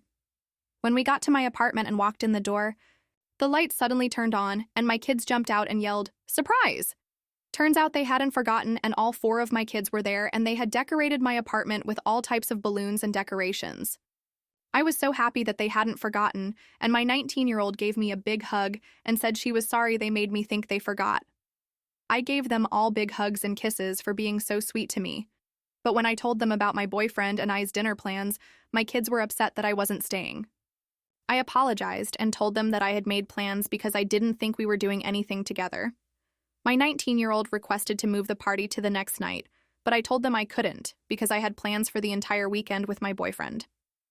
They then asked if they could at least go to dinner with us, and I told them no on account that my boyfriend does not like children, and he and my 19-year-old do not get along, so this would be very awkward. At this point, my 19-year-old got very upset and started to argue with my boyfriend for stealing me away on my birthday, and also at me for not even wanting to spend time with them. I tried to tell them that it was my birthday, and I was allowed to spend it how I wanted, and I got to spend it with them every year, and that this year was special. My 19-year-old again started to yell, and by then my boyfriend stepped in and told her to stop acting like a brat, and then all of my kids started yelling at us. We ended up leaving and going to dinner, and I did spend the weekend with him, but my kids are very mad at this and are now staying exclusively with their dad for the time being. Was it so wrong to want to spend my birthday how I wanted to? Edit. You all do not understand how the dynamic between my children works. My 19-year-old is like their ringleader and they follow what she says. She did not like my boyfriend from the beginning before he ever could have done anything to warrant her dislike of him. She pulled mean pranks on him at the beginning by convincing all of her siblings to call my boyfriend Fat Matt behind his back. Of course, when he found out about this, he was upset and felt incredibly disrespected. Edit 2. My boyfriend is 31 since y'all want to know. He does respect that I have kids. He just does not want children. And I am done having kids, so that's why it isn't a problem for us. Edit 3. Okay, I get that you all have made up your mind on me, and that's fine because I did post on here. But please know that you all do not know everything, only a little part of my life. When I posted this, I asked if I was the a-hole because I didn't choose to stay with them. But many of you have started to attack me for my dating life, and I think that is unfair. I would never let someone dangerous around my children. I was in contact with my kids the week before my birthday, but they never asked or inquired about my birthday plans. I realized a little later I should have told them I was going to be gone that weekend, but I thought it would be fine because they were spending the week with their dad. They all have keys to my place and they are never there alone for more than a day or so. Plus, my 16 and 19-year-olds are usually there with their younger siblings. I should have never posted on here. At the end of the day, it is always on the mother to be the angel and always make perfect decisions. My ex-husband isn't a saint either. He didn't contact me about my kids, or if they were going to spend time with me for my birthday.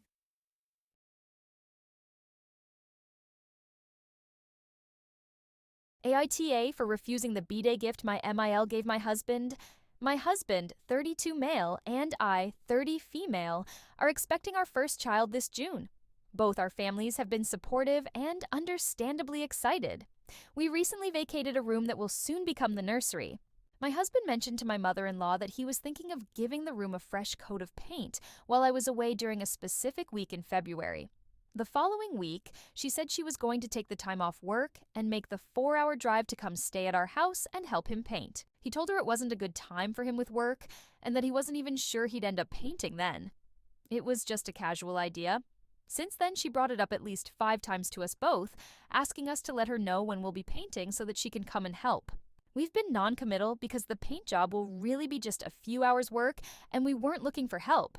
We're already visiting her city twice in April, and then she'll be coming to visit us again in May, so it's also not necessary for her to plan an extra trip. She's asked what else we've done to set up the nursery, and I told her I wanted to wait until after my shower in April to begin purchasing what wasn't gifted from my registry. She knows we've intentionally bought nothing for it ourselves and have no plans to touch it until then. Last week, my husband was passing through her city, and she gave him a belated birthday gift. It's a piece of wall art for the nursery that's related to the theme we told her we'd be using, but it doesn't match the items I'd already picked, which she could see on the registry, and it's also just not really my taste. She told him that if he doesn't like it in our nursery, she'll put it up in the nursery she has in her house for the grandkids. Our child will be her second. When my husband came home, I told him I didn't want to put it in our nursery. It feels like she's being pushy with this and the painting and trying to nest for our baby preemptively on my behalf after I've made it clear I have something specific in mind and won't be actioning it for a couple months. Offering to put it in her house instead feels like a tactic to force us to tell her point blank that we don't want to use it, and my husband has an extremely hard time with those kinds of conversations. It feels manipulative, especially as a birthday gift instead of as a baby gift at the shower. She's coming to this April. I'm not going to use the art, and I don't feel bad about it, but my husband thinks we should use it anyway because it'll be awkward if we don't, and it isn't a big deal. I told her if he feels awkward, I'm happy to have a conversation with his mom to explain that I wanted to pick things out for the nursery myself, and what she gave us doesn't fit with what I had in mind. Aita.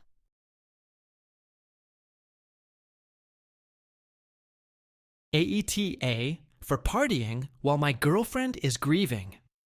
My 22 male girlfriend, 23 female, lost her aunt a week ago. They were pretty close, and obviously she is very sad.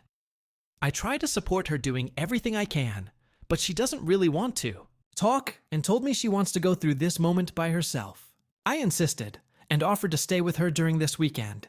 Do things that she likes, like going out for sushi and playing board games, to maybe make her feel a little better, but she refused, since she didn't want me to be with her, and I would be alone at home. I decided to hang out with some friends. She always told me she really likes these friends, and we went to a party where my favorite DJ was going to play. I told her that I was going, and she said I can do whatever I want, and she would not really care. The next day she called me and was extremely angry.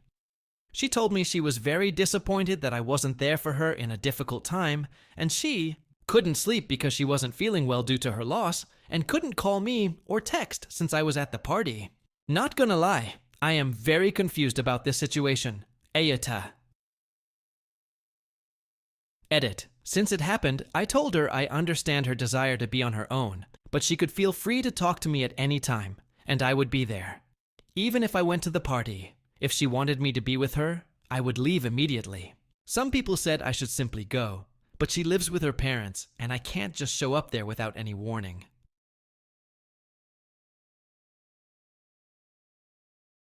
AETA for blowing up at my husband for sharing pics of our daughter's birthday celebration, resulting in my family finding out about it. Ever since my brother passed away at the age of 17 on his birthday, my family decided to never celebrate birthdays, ever again. It was Mom and Dad's decision, but because of how much the family loved my brother, the extended family decided to do the same and stand in agreement with this decision.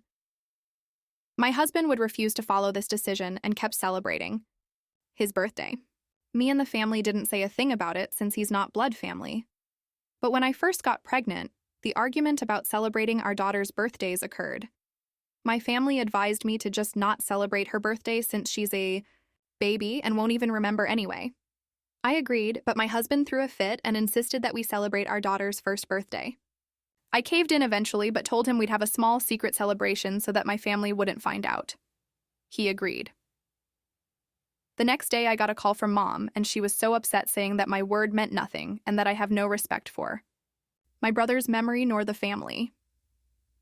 I asked what she meant, and she told me she saw the birthday party pics my husband posted on social media. I was too shocked to even argue. I hung up and went straight to my husband to confront him about it. He got defensive and said that he didn't need my permission to post pictures, and that he wanted to show his family the birthday celebration pictures, since I insisted we have a small, secret party and exclude them. I explained to him how this made me look bad and a liar to my family, but he said they can get over it and called my mom snobby. I blew up at him, and we had a huge fight about it. He started sulking later and said I ruined the memory of our daughter's first birthday for him, and verbally abused him with how I lashed out. But I solely did it out of frustration, knowing that what happened caused a massive problem between me and my family. Now he's expecting an apology from me. Aita?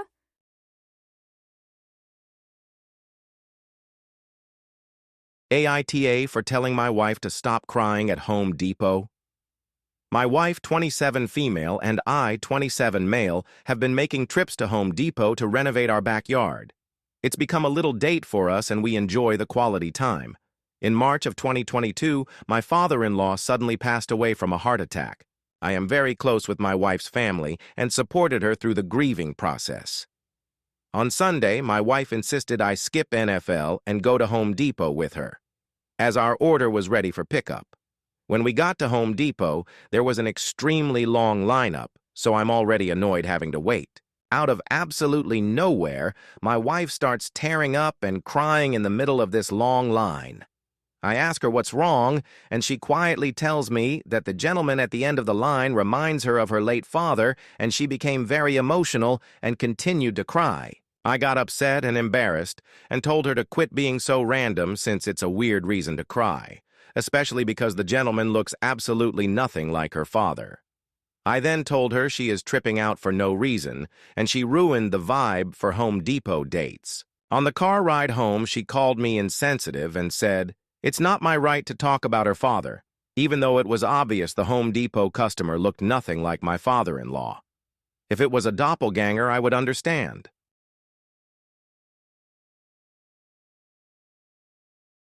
Aita for looking out for my new co-worker by telling her that her food might be upsetting to others. I, 32 white male, am potentially in trouble at work, but I don't really think I deserve it. My co-worker, Anna, 23 Asian female, is new at our office, and she brings her own lunch on days we don't have a food truck. On Thursday, she brought in a homemade stir-fry and used our shared microwave in the break room to do it. I was in the room when she took it out of the microwave, and it smelled heavenly. I asked her about the recipe, and she told me it was just a bunch of ingredients and spices thrown together so as to not waste any veggies that might go bad soon. When I was telling her how good it smelled, I also mentioned that some other people at the office might think it would be too smelly or ethnic, as in racist people tend to look down on ethnic things.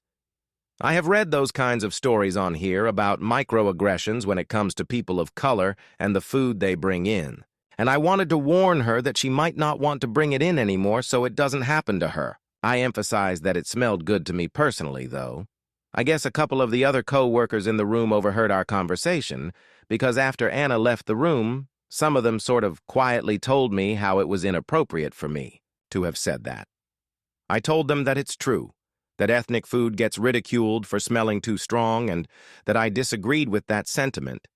But I also think she would face less harassment if she didn't bring in that food anymore. One of my other co-workers then said that I was the only one harassing her and making insinuations that her food is problematic, plus the fact that she hasn't even been bringing in her own food that often since she just started last week, so there. Couldn't have been an opportunity to have had this hypothetical harassment happen to her. I just wanted people, yes, even the a-holes, at the office to make her feel welcomed. I left work that day not thinking anything of it, until the following morning when I heard from a different co-worker that Anna talked to our HR department about, the conversation and how she was hurt. I'm a bit frustrated as to why she didn't talk to me about it first, since it was just a misunderstanding and that I'm looking out for her. I did notice that today she was trying to dodge me, which is unusual and a bit heartbreaking. I just want to work things out. I wanted to be a friend to her and help her out since this is one of her first jobs out of undergrad, but this has been blown out of proportion. Now, my coworkers think I'm racist, but I really try my best to be an ally, but then again, what do I know? So, am I the a-hole for telling her that her food might be a bit too much for other potentially racist people in the office to handle? Edit. Some people have said to edit this post to add this, "Yes, I get it, I'm the a-hole." What I said was really stupid. If it means anything to you guys, I remember entering the workforce as a young man shadowing a holes, and I didn't know how to express how badly I was treated, since I thought it was normal to be treated a certain way or overhear certain things. I just thought she was a sweet girl who didn't deserve to see the nasty side of corporate life so quickly, but I guess I ended up being like the guys that made my earlier career so awful. Anyway, I want to apologize to her in the most HR-friendly way this Tuesday. Hopefully she doesn't quit, but I also don't want to be the one that gets fired. Fingers crossed. Thank you for opening my eyes, and I hope to do my due diligence to be a real ally.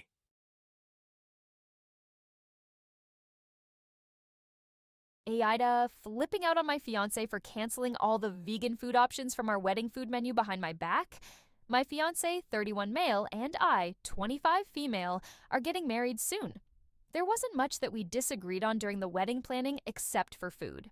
Me and my family are vegans, and there are so many reasons why we chose this lifestyle, one of them being that we have a history of health issues. My fiance and his family are the complete opposite. They're hardcore meat eaters, which is fine. By me, obviously. However, when deciding on the wedding food menu, I wanted to add 4 or 5 vegan options. My fiancé and his mom objected, saying it was a waste of money over food that isn't real food. They also argued that this would be offensive for their guests, and suggested my vegan options just be the good old salads and appetizers, as his mom wanted cupcakes.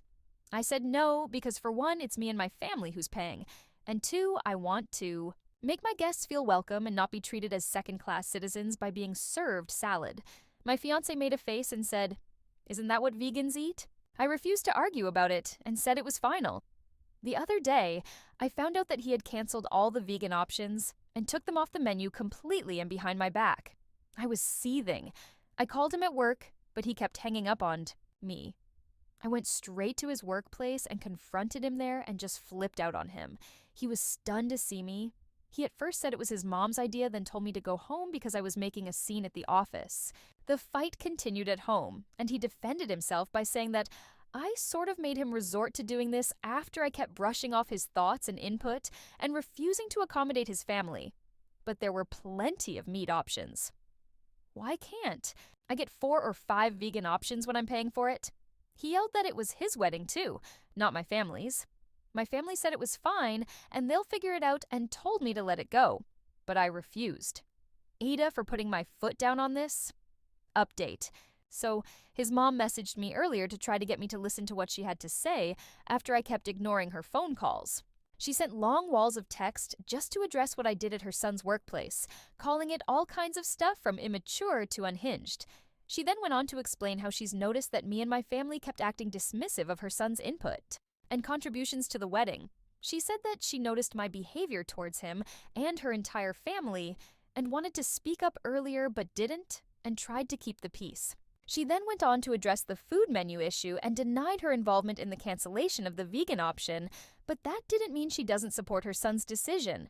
Moreover, she thought it was so responsible of him to make that move, because of my continual refusal to see how this stuff is a waste of money.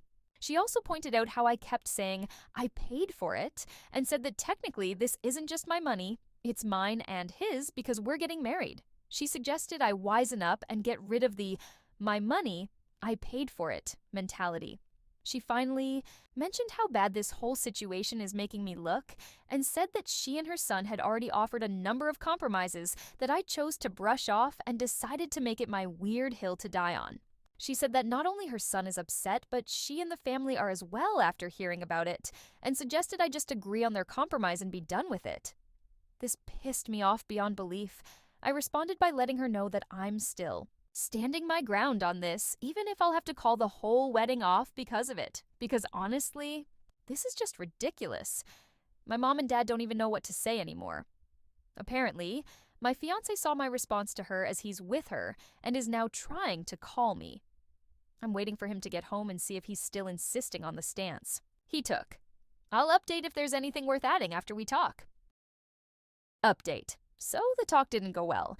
I waited for him to come home so we could have a final conversation about it, but he still insisted on his stance. For more details, his family are a bit on the heavy side, and most of them are obese. Nothing wrong with that. They're perfectly within their right to decide how to live, but they get easily offended at the mention of the words weight and food. I tried so hard to focus on the issue at hand, but I noticed there was a pattern of this behavior.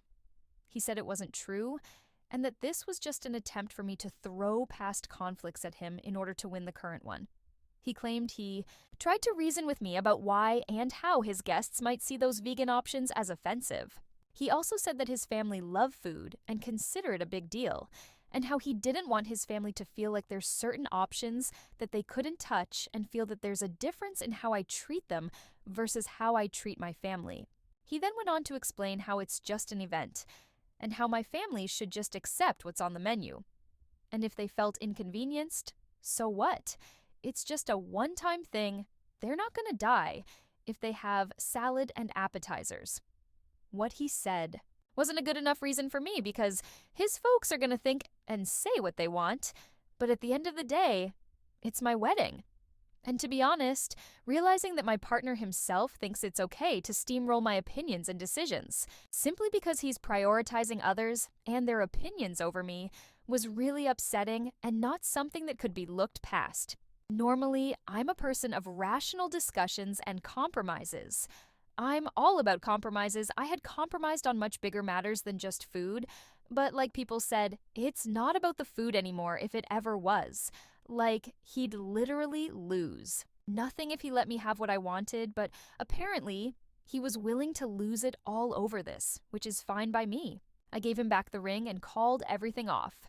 I just couldn't envision myself living like this any longer, having to walk on eggshells for his family and letting him basically override my opinions and have the final say, no matter what. Marriage is about compromise, and here he has nothing to lose, yet chose to do this to me and my family. Mind you, this is my first serious relationship, and I didn't know what to expect. But it's safe to say that he and his mom and their family made it feel like I was taking crazy pills on many occasions. So that's that. Last thing he said was that I chose my family over him and ended everything between us for the sake of keeping them happy. The decision has been made and it's done. Just wanted to give an update to those who wanted it. Thank you so much for your endless stream of advice and support.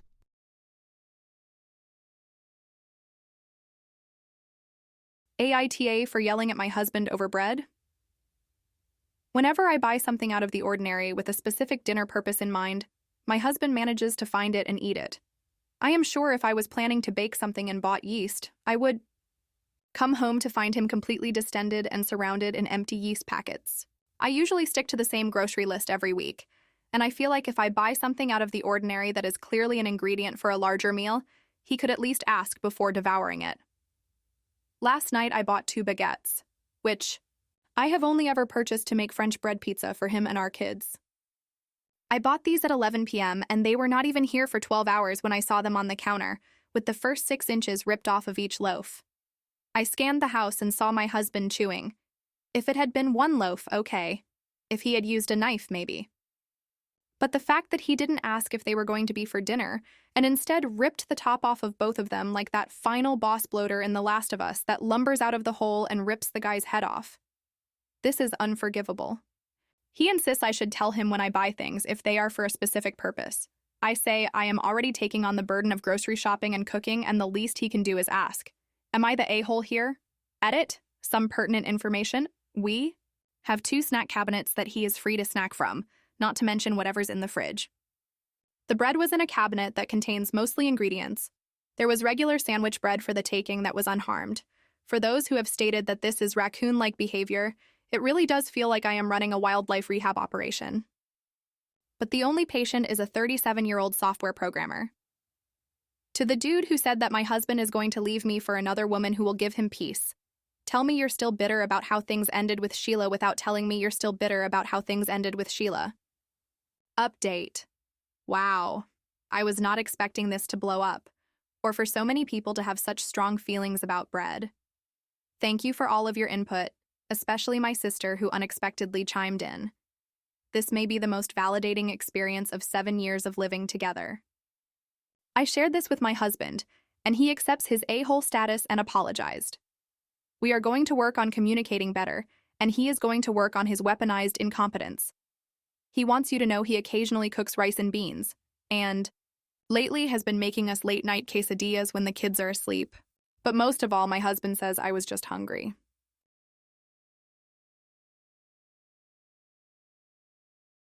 ATA for refusing to pay for my girlfriend's plane ticket after she decided to stay longer on her trip without me? So here's the deal. My 28 male girlfriend, 27 female, of 2 years, and I planned a 2-week vacation to Italy. I paid for the flights, hotels, everything, because I make more than she does and I wanted it to be a stress-free trip for both of us. Everything was great until the last day when she told me she wanted to stay longer to find herself and think about our relationship without me. She didn't discuss this with me beforehand, and it completely blindsided me. I was hurt and told her that if she feels she needs time alone, then she should also be independent financially during this extension of her trip. I said I wouldn't be paying for her new return ticket whenever she decides to come back.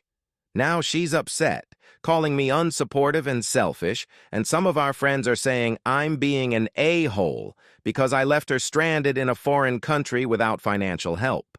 So, Reddit? Aita for refusing to pay for her new plane ticket home after she chose to extend her trip without any heads up? Update. Thank you to all the people who responded, especially the early ones who gave some outside verification of me probably not being the a-hole. I don't feel comfortable saying I'm completely blameless here because you're only getting one side of the story and I need to take responsibility for my part in this whole thing. But I guess I never realized how good my girlfriend was at making me feel like unreasonable stuff was normal and rational and that I was the crazy one. So here's the update. We're both back in America now and she's packing her things to go stay with her family for a bit until she can find a new place. Soon after I posted, it was time to go to the airport, so I did without her. I'm one of those people who arrives really early because I never think I'll get to the gate in time because everything that could go wrong probably would go wrong. It never does, but especially with how I was feeling my luck was going, I didn't want to push it. I was there for about an hour by myself, mulling things over and talking to my mom. I looked at a couple responses to this post, but I didn't trust that I wouldn't lose it if I started responding, and I definitely didn't want to burst into tears while I was in the airport. As I was talking to my mom, my girlfriend showed up. I guess she thought I was bluffing, but had a rude awakening when the hotel staff kicked her out of the room because I'd only paid through that day. I took no small amount of satisfaction in this. She'd been so concerned about the plane ticket that she didn't even stop to think about where she was going to stay.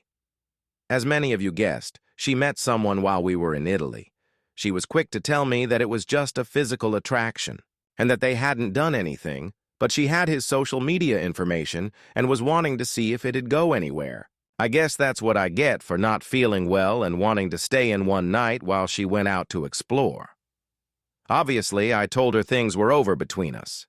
Even though she tried to make it sound like nothing had happened, the fact was that I couldn't feel like I could trust her when she said that. I also don't really want to be with someone who feels like it's okay to still keep her options open when she's been in a monogamous relationship for the past 2 years.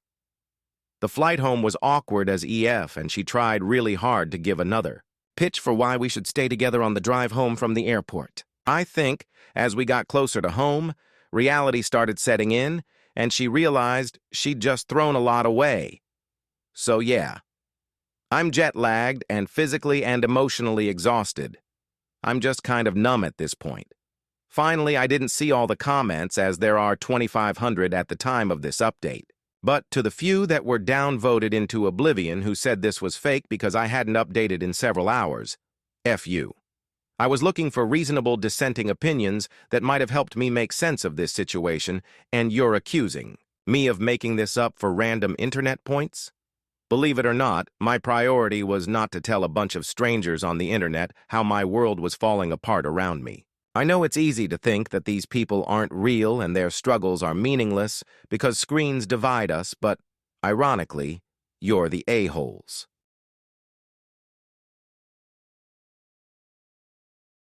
Aita for being rude to my boyfriend after he withheld salt from me. My 27 female, boyfriend 30 male, are currently on vacation with his family. I have volunteered to cook most nights because I love to cook and am the best at it out of the entire group. This evening, I was making a dish for everyone and asked my boyfriend to please get me an array of seasonings for this specific dish, including MSG, soy sauce, pepper, and salt. He then said, "If you're using MSG, do you really need salt?" To which I explained that MSG is not salty. It has 1 to 3 of sodium content to regular salt, and that dishes, if they are using MSG, will still typically require salt. I was cooking outside on a griddle, and the dish comes together quickly, so I was not able to go back to grab any additional seasonings. I realized shortly afterward that he did not include salt, just 3 of the 4 things I requested. When asked, he said we didn't need it. I tried the food, and it was bland, so he then proceeded to put on additional soy sauce, which it did not need. It needed effing salt. Either way, I was defeated and needed to take it off, so I served it as is, without salt. Everyone upon being served said it needed salt, and proceeded to salt their own dishes. My boyfriend stood by his decision and doubled down on his argument that you can't remove salt, but you can add it, and that he preferred how it tasted as is. I was fuming because he has done this in the past and says I occasionally over-season or over-salt food. However, it does not happen regularly enough to be an issue. I do 90% of the cooking at home, and he loves my food. We argued about it, and he stood his ground that he prefers his food less salty, and that if I salted it, that he would have been asshole and not been able to eat any of it. However, the amount of salt it required was not enough to be overly salted, and that I know for a fact. The amount of salt I would have used, he would have happily eaten it. I told him his behavior felt controlling, and he hit me with, I could have grabbed more salt myself, but again, this dish, if I stepped away, would have burned quickly. Aita for being angry and calling my boyfriend controlling, for not just getting me the salt when I asked for it initially.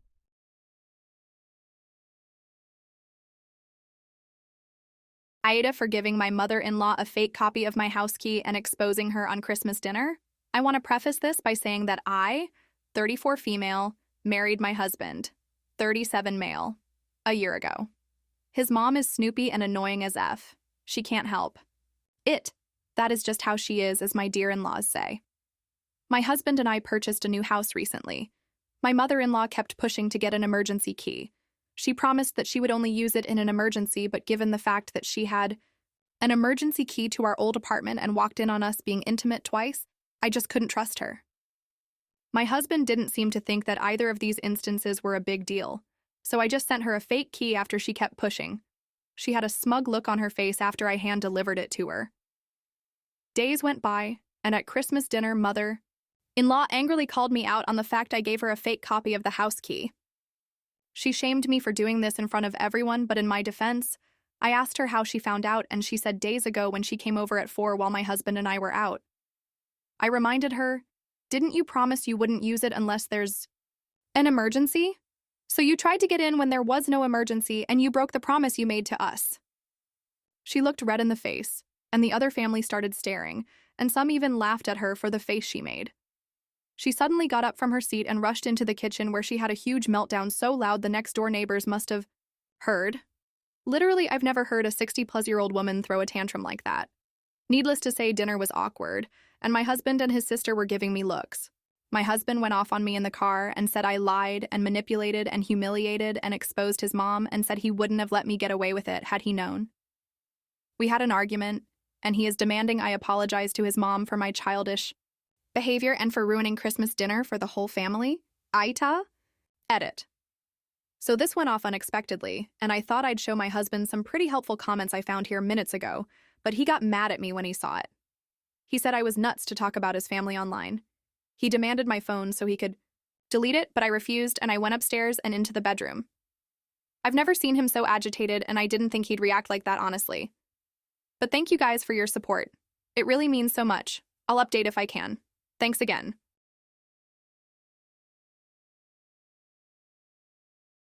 Aita for not getting on a flight upon finding out that he put my kids in economy. So, my fiancé has 3 kids from his former marriage, whilst I have 2 from my former marriage as well. I quit my job to start focusing on getting my degree. He's become the breadwinner, if you will, although I still contribute with my savings. I also do 80% of childcare and chores. Long story short, he wanted me and my kids to attend Thanksgiving with his family, who are located across the country, and we were supposed to go yesterday ahead of time to get a rental place.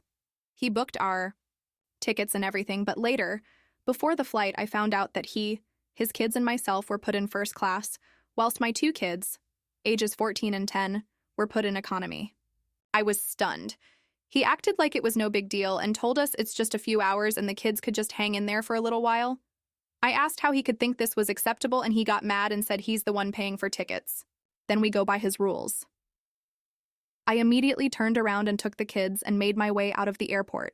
He started following us, screaming at me to go back, but I refused and told him that I no longer felt like spending Thanksgiving with his folks after this. My youngest cried because she has never flown without me. He went with his kids. My kids and I are home. He has not stopped calling, trying to berate me, and even had his mom text that I needed to get over myself and stop teaching my kids to be spoiled and entitled. She said that the fact that I was willing to miss Thanksgiving with the family over something so trivial shows my real character and personality and mindset, or lack thereof. I have not replied, but I feel horrible. Aita, should I have just let it slide and just went? In case I wasn't clear, my kids and I left our family in our hometown so we could go celebrate with his family in his hometown. My kids weren't too excited about leaving their grandparents for a week or so. Update. I'm currently getting myself and the kids packed so that we can stay with my mother. This has happened before in other instances, but I kept thinking to myself, this is not right, but I have invested too much time and effort in this relationship, so maybe this shouldn't get in the way. I'd try to minimize most situations where I find my kids being put last. Not only that, but he tried to give me an ultimatum regarding getting my degree, and what was my response? This isn't right, but kept making light of it and letting go. Now he's probably bad-mouthing me to the whole family, and so is his mom, bless her effing heart. The kids and I are leaving. He'll be coming back to an empty home, except he'll find some company with the engagement ring that I took off and left on the nightstand. Distance and some reevaluation is needed right now. Thank you to all who reached out with helpful input and perspectives. You're right, my kids come first, and that's what I keep trying to do, and I hope I won't ever fail. Thank you so much for the support.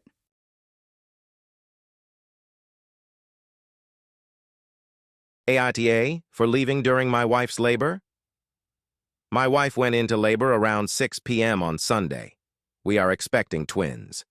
It quickly turned into a very painful process.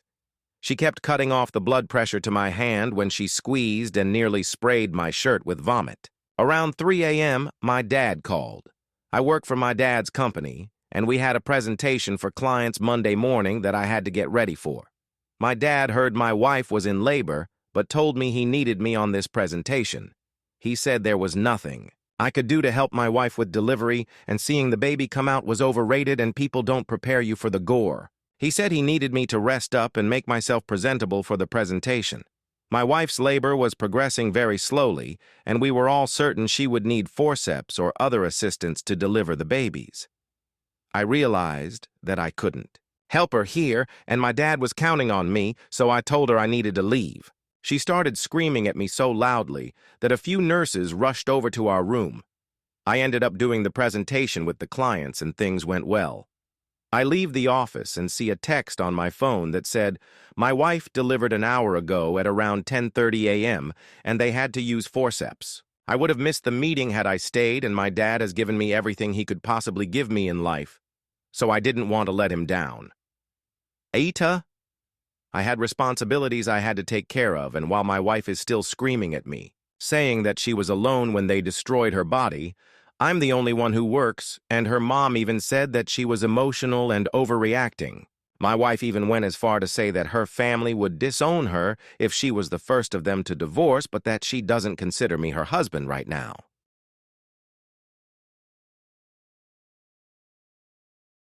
Aita for refusing to attend my mom's Renaissance Fair-themed birthday party.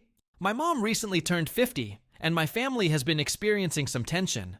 I'm currently planning a wedding, and my mom has been nothing but cold and standoffish with my bride-to-be. I have addressed her behavior multiple times, and the answer is always, well, she isn't my fiancé. Well, I'm shy. Well, you picked her, not me. I finally blew up, and we had a long heart-to-heart.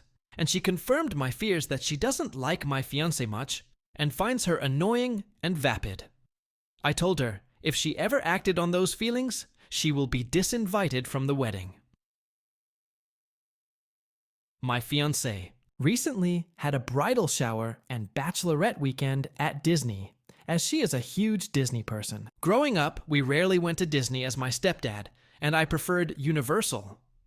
I never knew my mom had opinions regarding Disney, but it got back to me that she was making fun of the bridal shower, calling it things like lame and embarrassing. When I confronted her, she expressed her concerns. She felt it was self-indulgent that she was having so many pre-wedding events, and she was salty about being given a matching shirt to wear. Apparently, she didn't want to be in the bride squad. She tried to brush this off by saying Disney was childish and themes are lame. I ended up skipping my mom's birthday trip to Italy due to other commitments. To be fair, she was cool with this. I planned on taking her to dinner, sometime since 50 is a big deal, but I received an invitation to a surprise party on the day of her actual birthday and decided to attend. When I got there, it was full Renaissance Fair themed. Costumes, games, food, performers. It was like her own personal fair. Now I don't think people would suspect this because she gives off two cool vibes, but my mom loves Renaissance fairs. It started as a joke with her and a friend that it is an excuse to dress revealing, but that was years ago, and now they are her thing. To be honest, it was an amazing party.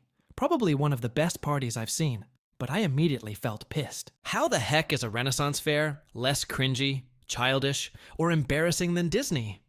And why isn't it excessive that my mom had a trip abroad plus this party? I just could not stop thinking that she is an effing hypocrite. My mom walked in and was surprised. Then she went to change, and I couldn't take it anymore. I told my aunt I was leaving, and that if my mom wanted me, she could call, and personally apologize to my fiancé. My aunt called me a prick, but I left with my fiancé, and guess who never called? Now my family is saying I'm an A for missing both of her celebrations when 50 is a huge deal. Also, apparently they are mad because they feel my fiancé used the party to get social media likes, but like what? She didn't know we would be leaving early.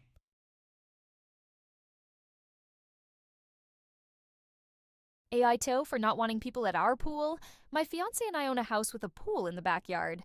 His brother, Jay, had asked the day before if he and his wife and their 3 kids could come over on Sunday to swim after one of the kids' sports games, which was at a park close by to us. Now, my fiancé and I own a business together that requires us to work from home on Sundays. Everyone that we know is aware of this, including his brother. I voiced my opinion that I felt it was weird for people to be at our house while we were working in the basement, but my fiancé assured me that it would be chill. He said it's normal for family to use people's pools, even if they weren't home, so we let them come thinking that they would swim for maybe an hour, then leave. But it wasn't just them. Fiancé's parents also came. We figured they would. But the kicker is that Jay also invited 2 of his friends, plus their partners and their kids as well. We do know these people, but both my fiancé and I were not aware of this beforehand. So now it's a full-on party in our backyard while we are working in the basement. I became very annoyed that they did not only invite themselves, but some of their friends as well. It made me feel guilty that I couldn't be in my own backyard to host people because I was working. It also felt like they were just using the house and didn't really care about seeing us, the homeowners. Not to mention, the house was a complete mess. We had a busy Friday and Saturday, and I didn't bother cleaning much before because I figured it would just be Jay's family. Everyone was here from 1 p.m. until 7 p.m.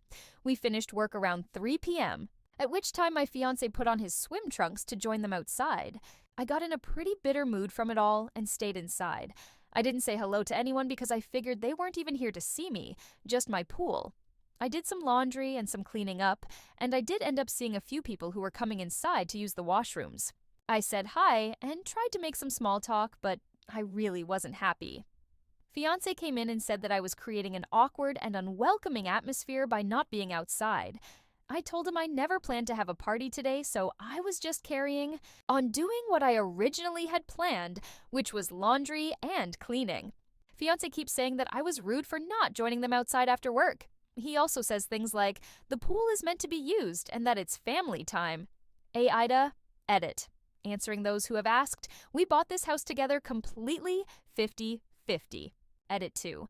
I may sound like an uptight witch from this story, but I'm not uptight enough to call off the whole marriage because of this. Please stop judging my relationship based on one little story and telling me our impending marriage is doomed.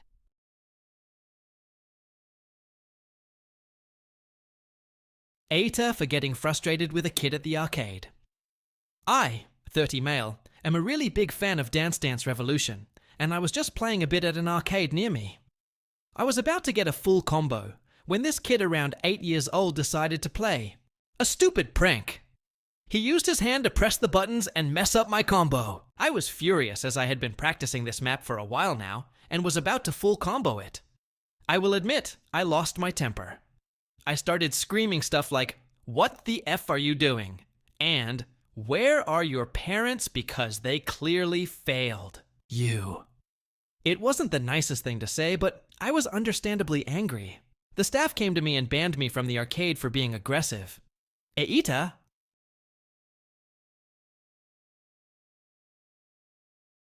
Aita for pointing out my sister's blue hand. I, 27 male, have an older sister, 34 female. She is a professional chef, and she has a lot of culinary-themed tattoos. Recently, she got her hands tattooed with measurements she uses a lot in the kitchen, like teaspoon and tablespoon and that sort of thing. She says she actually refers to them at work a lot, but I really think she just got them because it makes people ask her what they're about, and then she gets to talk about being a chef. It impresses people, and I know she enjoys the attention. Recently, we were having dinner with our parents and some family friends. The conversation turned to tattoos, and of course my sister started talking about her new ones. Since they're food related, that steered the conversation away from tattoos and onto cooking and recipes. I kept waiting for the conversation to go back to tattoos so that I could talk about my newest one, but it wasn't happening. Finally, I found an opportunity to point out the fact that one of my sister's tattoos is such poor quality, it dyed a part of the skin around it blue. That happens if the artist presses too hard, and it's permanent, which means it was a cheap tattoo. Everyone else looked really awkward, but my sister laughed for some reason and said something like, "Yeah, I just have a blue hand now." Oh well. And that really bothered me. I have many tattoos myself, but all of mine are really meaningful, and I take a lot of care to find good artists. She obviously doesn't take them seriously and just gets them on a whim, but since hers are mostly for attention, everyone wants to talk about hers instead. I told her she shouldn't be so casual about having a bad tattoo, and that it looks like it was cheap. I told her I'm glad she likes it, but it looks like she's been taking colloidal silver or something. My dad told me to let it go, and my mom kept trying to change the subject. And finally my sister just said, "My tattoos are personal. It's okay if you don't like them," and ignored me for the rest of the night. My mom thinks I should apologize, and apparently the friends who were there thought I was out of line. Personally, I think I was just pointing out a fact, and I honestly want her to get better tattoos in the future for her own sake. Aita.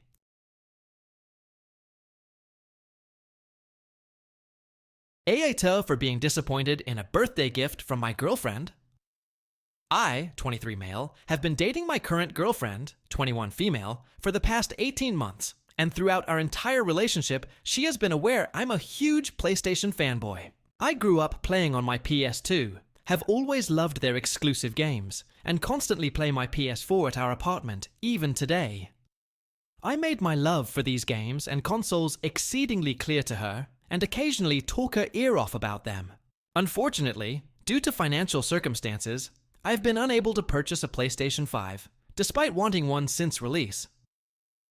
Despite my financial circumstances, however, I have always spent a lot of money on birthday and Valentine gifts. For my girlfriend, as I place high importance on gift giving and receiving as a love language. Last year for my birthday, my girlfriend only took me out for dinner, and while I was disappointed, at the time she was unemployed, so I was satisfied with my gift. This year though, she has a full-time job, so my expectations were higher, especially after she asked me outright what I wanted. I explained to her that, unsurprisingly, I wanted a PlayStation 5 and that it would make my year. She told me she'd see what she could do. My birthday was last week, and when I got home, I was eagerly anticipating my PlayStation 5 to be waiting for me. My girlfriend called me to our room and told me she had made us dinner reservations at my favorite restaurant. While I was slightly disappointed that this might be my only gift, I was still holding out hope that she'd surprise me with the PlayStation when we got back home. When we got home, however, she instead gave me a handmade photo album binder with all of her favorite pictures of me and her together that must have cost less than $40 to make. I was extremely and visibly disappointed and asked her what happened. To the PlayStation? She asked me if that was seriously all I had to say, and then asked me if I didn't care at all about the effort she put in for my gift. I told her I didn't care about photos that I could just look at on my phone, and that I didn't understand why she couldn't have just bought me the PS5. She called me an ungrateful a-hole and left to go to a friend's house. I have texted her multiple times since explaining that I've never had a problem spending upwards of $500 on a gift for her, and that gifts are important to me, but she hasn't responded. Am I the a-hole for being disappointed? Update. I woke up this morning to a "we're through" text from my gold digger of an ex-girlfriend. You guys have been nothing but extremely pressed towards me, but I now understand I should only be looking for relationships with people who can match the type of gifts and money I put in. Took y'all's advice and bought myself the PlayStation, and so far it's already better than my girlfriend. Thank y'all for the opinions.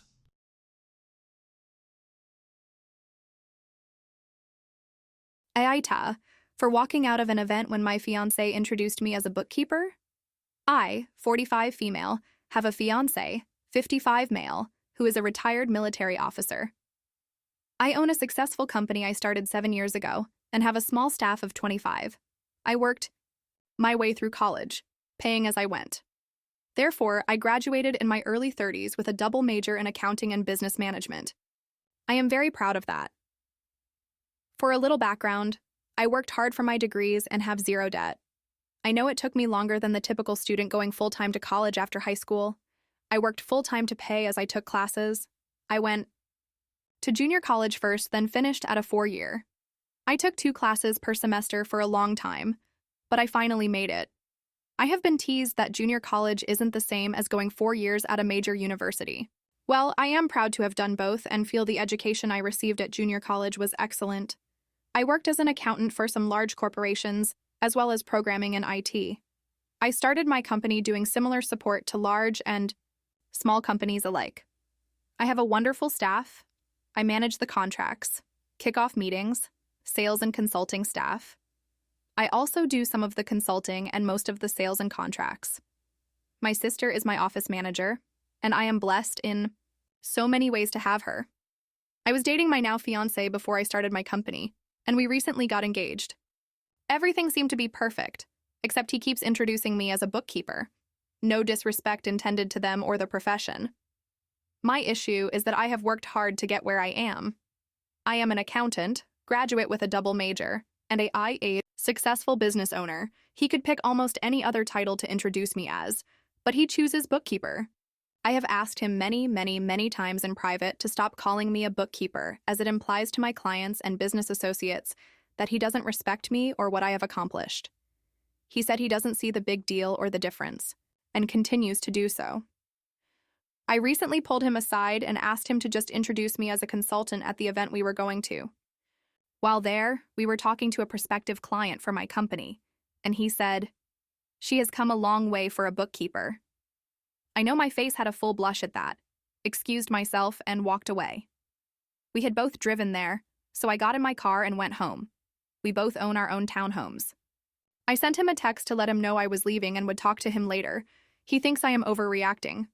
My family thinks he is a controlling A that doesn't respect me or women. I'm not sure what to think now.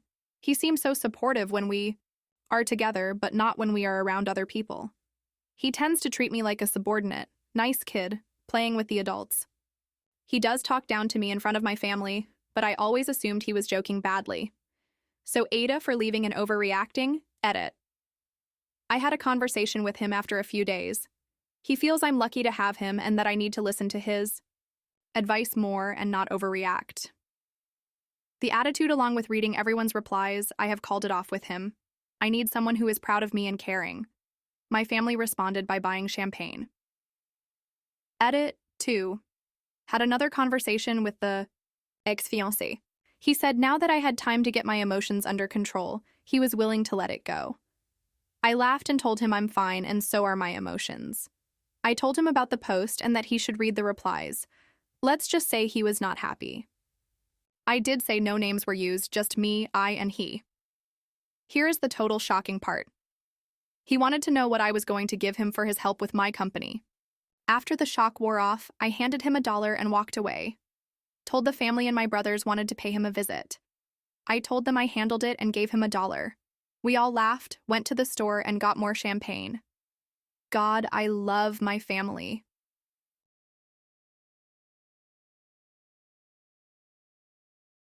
Aita for arguing with the lifeguard at my local pool. Throwaway because my friends know my usual account.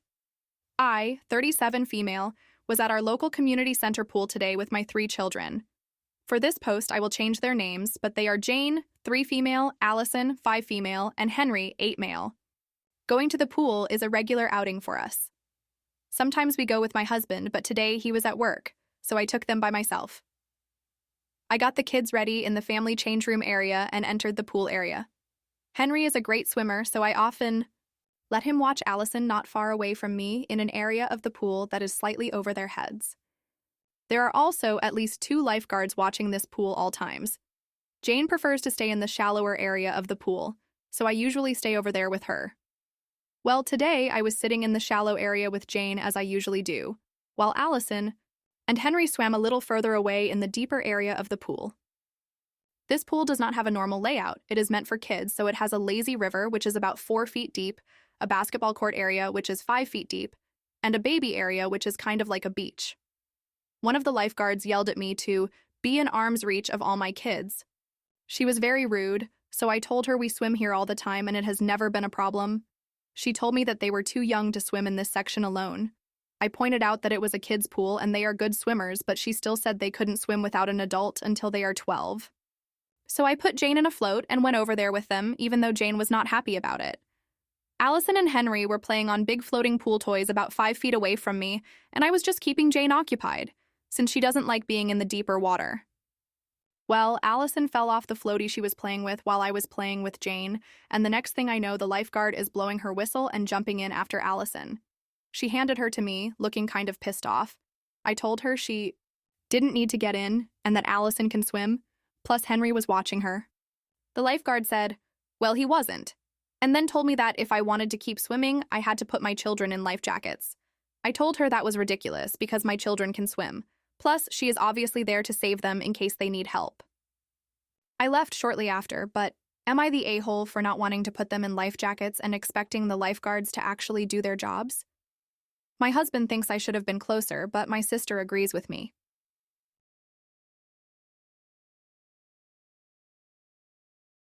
Aita for laughing at my boyfriend's voice. I, 23 female, have been with my boyfriend, 26 male, for 2 years after we met online.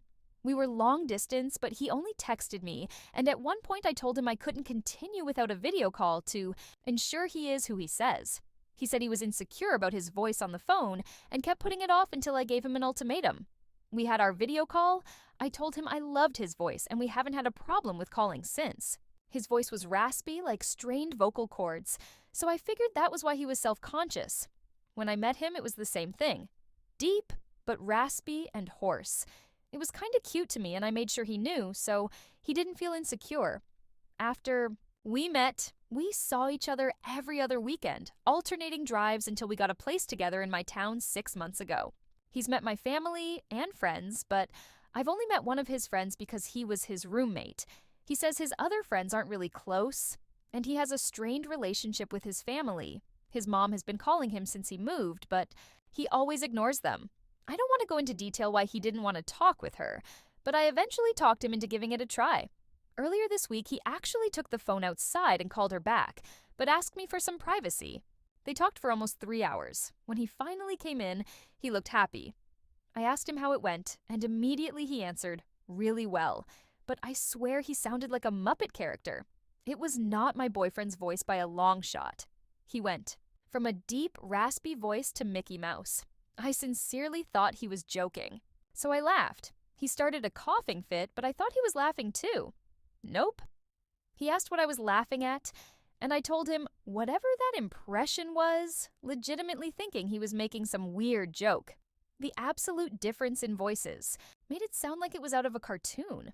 He got mad at me and went back to his regular gravelly voice, I guess, and told me his voice cracked from talking too much. Well, today, when he was ignoring his mom's phone calls again, and when I asked why, he got quiet. After trying to figure out what was wrong with him, he finally opened up that he's been faking his voice our entire relationship, to the point he believed it. And when he talked to his mom, his natural voice just came out, and I embarrassed him. I don't know what to think. I both feel like an a-hole for laughing at him, and like it's not my fault that he lied about his voice, and then randomly went from The Witcher to Sesame Street. Edit. I've been up all night talking with him about this. He keeps going in and out of voices. He admitted to me that all the problems he said about his mom were exaggerated so I wouldn't meet her, because she'd know it's not his voice and call him out on it.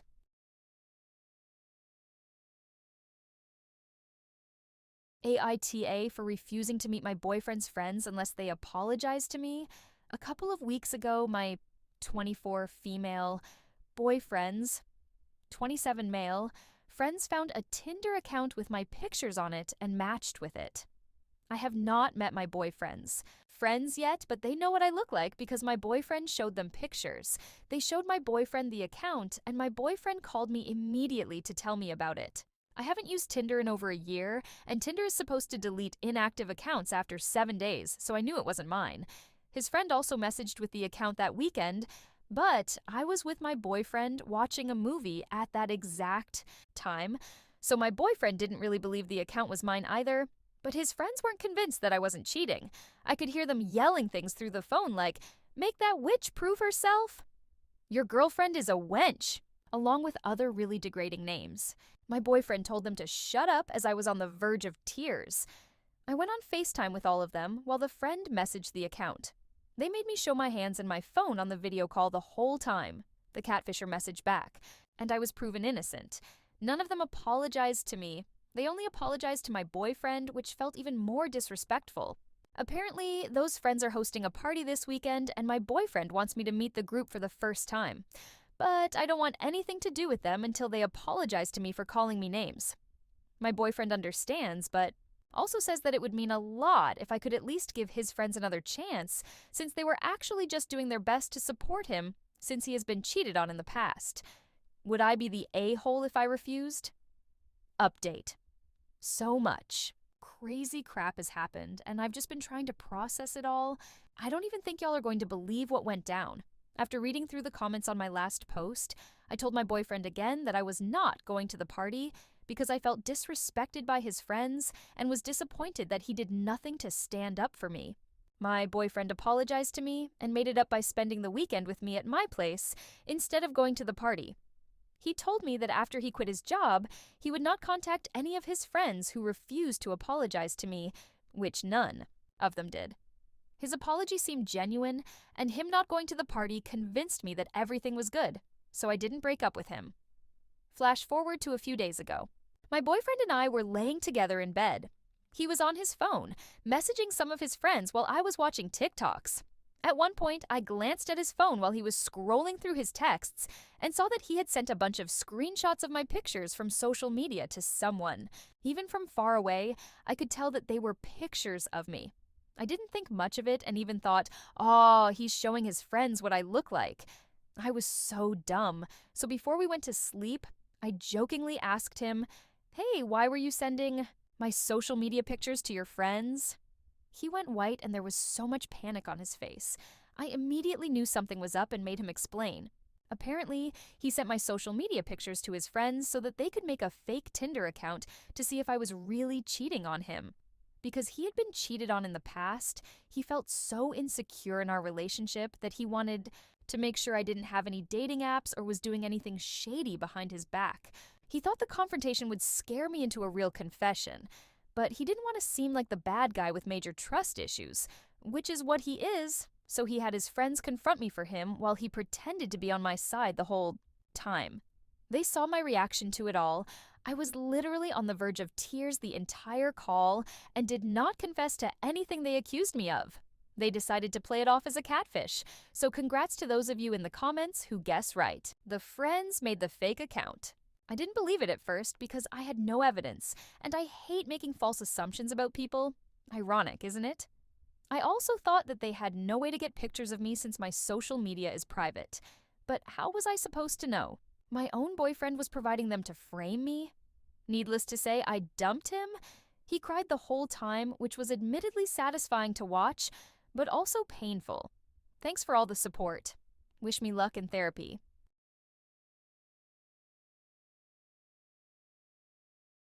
Aita for calling the police on my fiancé.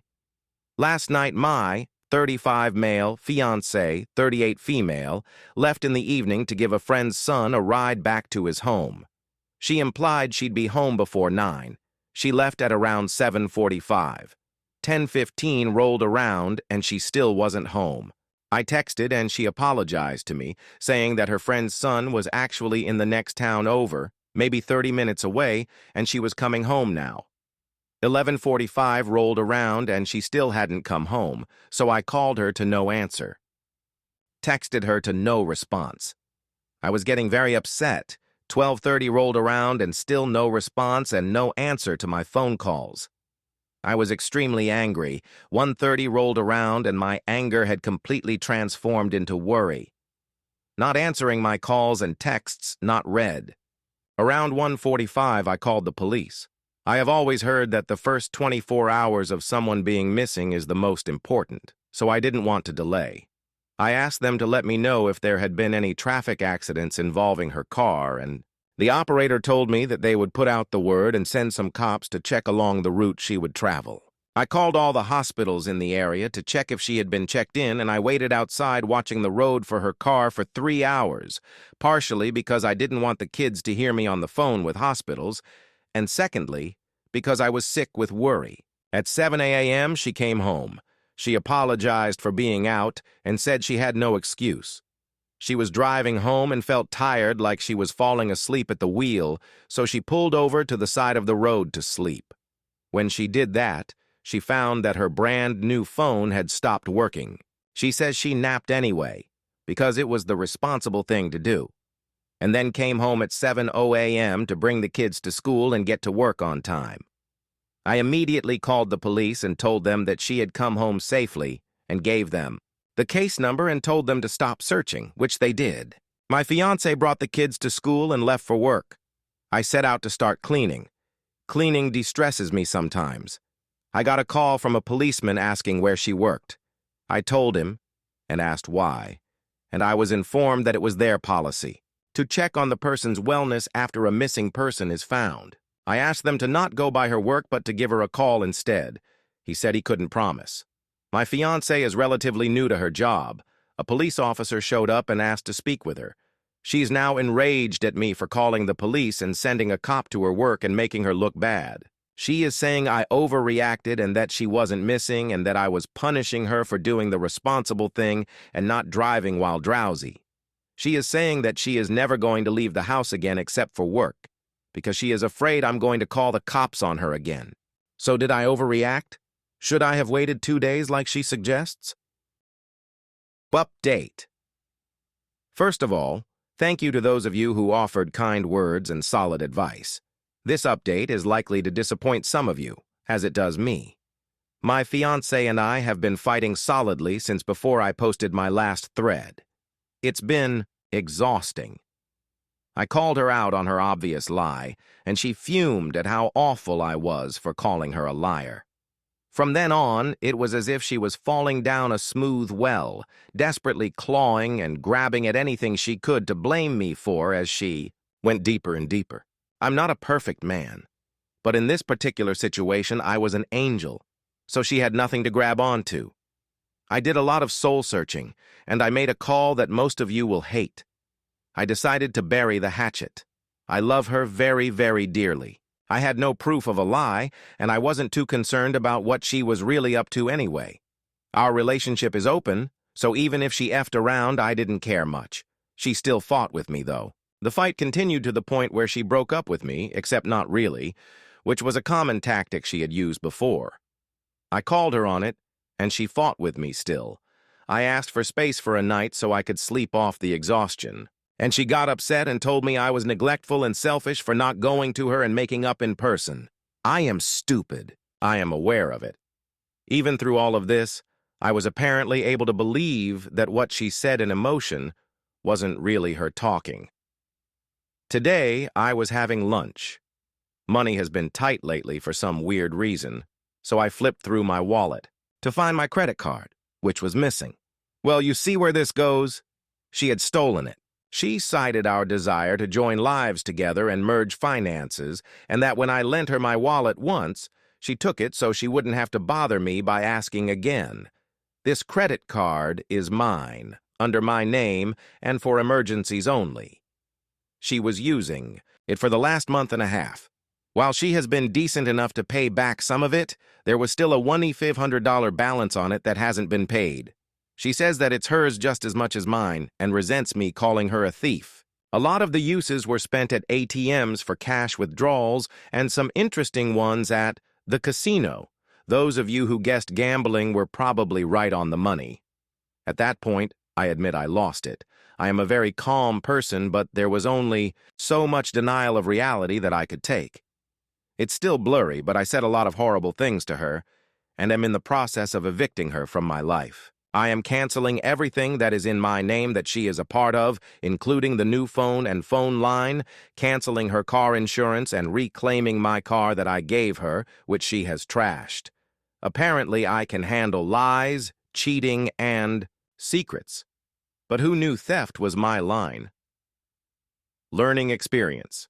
Now thinking back, I can identify lots of sketchy things that my love goggles blinded me to. But there's a pretty strict character limit. Edit. Thanks for informing me, everyone. I am aware that my ex is posting deranged nonsense in the comments.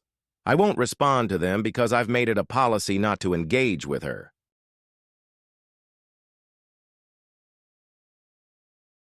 Aita for laughing at my brother's tattoo. This is a pretty cut and dry scenario. My 32 male little brother, 25 male, has been in a string of relationships since he was young enough to know what dating was. On several occasions, the relationship ended because he was caught cheating with another girl. And these are just the ones that I know about. There could be more. In fact, his current girlfriend, 19 female, was the other woman from his previous relationship. I'll call my brother Danny. Danny still lives with my parents, and I headed over on the 4th for barbecue. When he reached out for a hug, I noticed his arm was super red, and he showed me his brand new tattoo that he had literally just gotten. In huge words, it said, "Loyalty" in cursive. Where I might be the a-hole is that I kinda laughed as soon as I saw it and didn't try to hide it at all, though. It wasn't a dramatic laugh. He said, "What's so funny?" And I just said his tattoo was really ironic. He got pissed and stormed off to his room and didn't join my parents and I and our sister for dinner. I told them what happened, and they said I was being an a-hole, and my sister said people are allowed to change. I personally think he's acting, like a child, by locking himself in his room, and that I shouldn't be blamed for a 25-year-old storming off.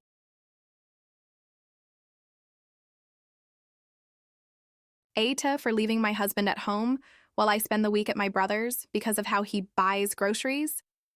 I've been in a committed relationship with my husband for 17 years, and overall, things have been great. We've had a few rough patches, but what's important to note is that while he earns more than me and is considered the main provider, I have a substantial trust fund that ensures we're financially stable. I work part-time as a teacher while attending university, earning less than him, and most of my income goes towards tuition. Our household income exceeds $200,000 annually, while the average in our area is below $50,000. One ongoing issue we have is my husband's frugality. He likes to control my spending and have the final say on how he uses his earnings. It's worth mentioning that I've never used any of his income and have no intention to do so. However, the main point of contention between us is his frequent visits to food banks. Despite having more than enough food at home, he insists on going to food banks to save money. He intentionally looks disheveled and uses our beat-up car to blend in, even though he's never experienced food scarcity. I've explained to him the need for food donations in our community, even showing him social media posts from local food banks, but he remains indifferent. I suggested he volunteer or donate to gain firsthand experience, but he refuses. The unfortunate part is that since we're never short on food, most of what he brings home ends up getting thrown away. Today, I discovered our fridge filled with fresh produce and meat that clearly didn't come from our regular grocery store. When I confronted him, he admitted to going to a food bank after seeing a Facebook post about a donation of fresh food. People on social media were already asking if any was left, and there wasn't. I showed him these comments, but he brushed them off, claiming people should have gone earlier. Exhausted by the situation, I packed a bag and went to stay with my brother for the weekend, asking for space to think things over. My husband accuses me of overreacting, being vindictive, and threatens to go back to the food banks regardless of my feelings. His family is also messaging me, calling me an a-hole, and urging me to stop interfering with his choices. I turned off my phone, but now they're bombarding my brother with messages. Thankfully, he supports my decision and ignores them. All I want is to enjoy the rest of my week without being angry at my husband. Yes, I could let this go and not scold him, but the food he takes could have gone to people who truly need it. I'm not leaving my husband, but I need a few days away to gain some clarity. Am I wrong for wanting this space?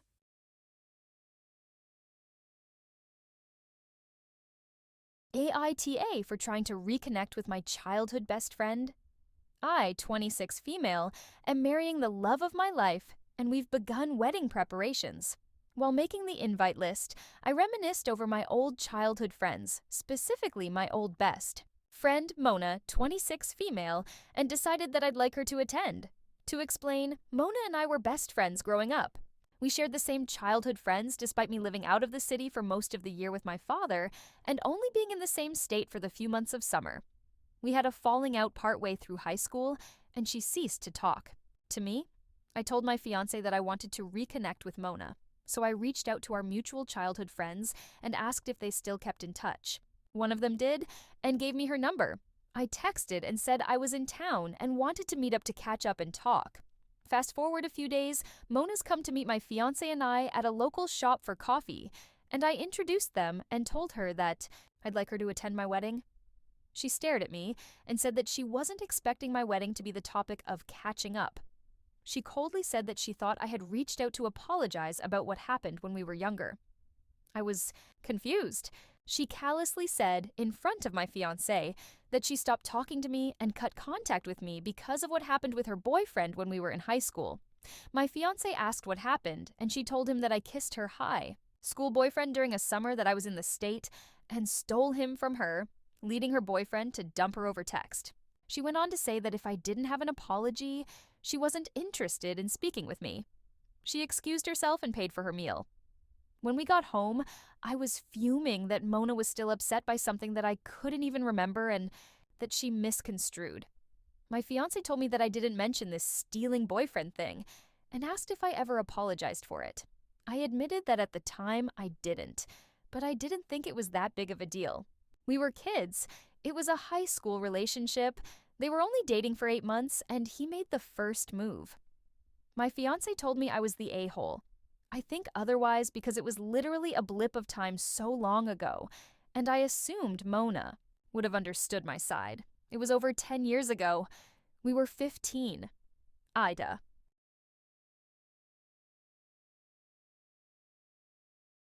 Aita for telling my roommate that I don't give an F about her boyfriend's allergies. I, 24 female, have been living with my roommate Layla, 25 female, for about 10 months. We have a 2-year lease, so I really want to fix this so we're not miserable for the next year. And to start, I need to see if I'm in the wrong. Layla started dating Kyle about 6 months ago. Kyle has severe food allergies to shellfish, nuts, and soy, as well as a lot of more mild to moderate allergies. I use nuts and soy a lot in my cooking and some occasional shrimp. At first, Layla would tell me that Kyle was coming over, and I would just adjust whatever I was planning on making if it was something that would be aerosolized, mostly nuts, and this was fine. He's never had any reactions at our apartment from my food, but it's slowly escalated, and now they want me to not keep any ingredient in the apartment that could cause him anaphylaxis, even if I'm not actively eating or cooking it while he's over. I've refused, and they've both pushed back a lot on it, and I snapped a little and told them I don't give an F about his allergies. I can accommodate him to an extent, but I don't care if the contents of my cabinet make him uncomfortable. He doesn't need to be near my things at all. They're being very dramatic and insisting I'm gonna kill him with my selfishness by having closed jars of nuts in the kitchen I pay to use. But I'm not going to have my diet restricted by someone who doesn't even live here. Layla isn't speaking to me at all right now, and I feel a little bad now because I do understand how serious allergies are, but I also think they're overextending boundaries by telling me what I can or can't eat when he's not even here. Update: I sat down with Layla a few days after my initial post and really talked with her about why I felt her and Kyle's request was unacceptable, and I laid out my biggest concerns. I eat mostly plants, so nuts and soy are like 50% of my protein. So my grocery bill would increase because I'd have to make it up in animal products. Who's going to pay for that? I'm not vegetarian, but I don't really want to eat like that, and I definitely don't want to pay for it. So would they make up that increase? I honestly didn't trust them to stop there. I already did what I felt was a reasonable accommodation, and it wasn't enough. So how long until they take coconut, eggs, and tomatoes from me too? It was weird as EF to ask me in the first place, and I felt really disrespected because this is my home, and I don't take second place to a guest. I can to her, personally of course, but that doesn't extend to the apartment. I said I would agree to continue not using his serious allergens when he was present, or soon to be, and that was the line. It didn't go over well at all, and Layla told me I was overreacting, and I could just do it, and kept talking over me when I tried to say that I wouldn't. Eventually, she slipped up with the, "Well, what if he moved in?" And I said, "Absolutely not," and ended the conversation with her for the night. We argued in circles about it for nearly 2 weeks, and once it was out, she didn't drop it. I realized it wasn't going to get better, so I did what I didn't want to do and told her that I was going to the landlord about breaking my part of the lease. And she freaked out. IDK where Kyle's money goes, but apparently he doesn't have any because she was yelling about not being able to afford it on her own, and he couldn't help even if he moved in. I told her that this had gone way too far, and I didn't think I could be happy living here with her anymore. If it were easier for her to leave instead, that would be fine too. She was really upset, and I said I wouldn't force her out or leave. Her suddenly on the lease alone, but it was one or the other. Eventually, she accepted it and decided she would move back in with her dad. That was the end of April, and she's fully moved out as of this week. My childhood best friend. Allie has been flip-flopping on moving to my city for forever now, and me calling and saying I had a cheap open bedroom if she came right away got her to finally pull the trigger on it. And it helped Layla out because she didn't have to pay to break the lease since I agreed to cover the full rent at my own risk. Allie has stuff to tie up in our home state still, but she's already sent me half of July's rent. I just gotta squeeze for a little while, but I'll make it. I'm super excited to see her and show her around. Plus, we've been cooking together since 4th grade, so that'll be a nice change, LOL. And I can get a cat. It's been a bit of a rough couple of months, but I'm very happy with how things are looking right now, so I just wanted to share with you guys.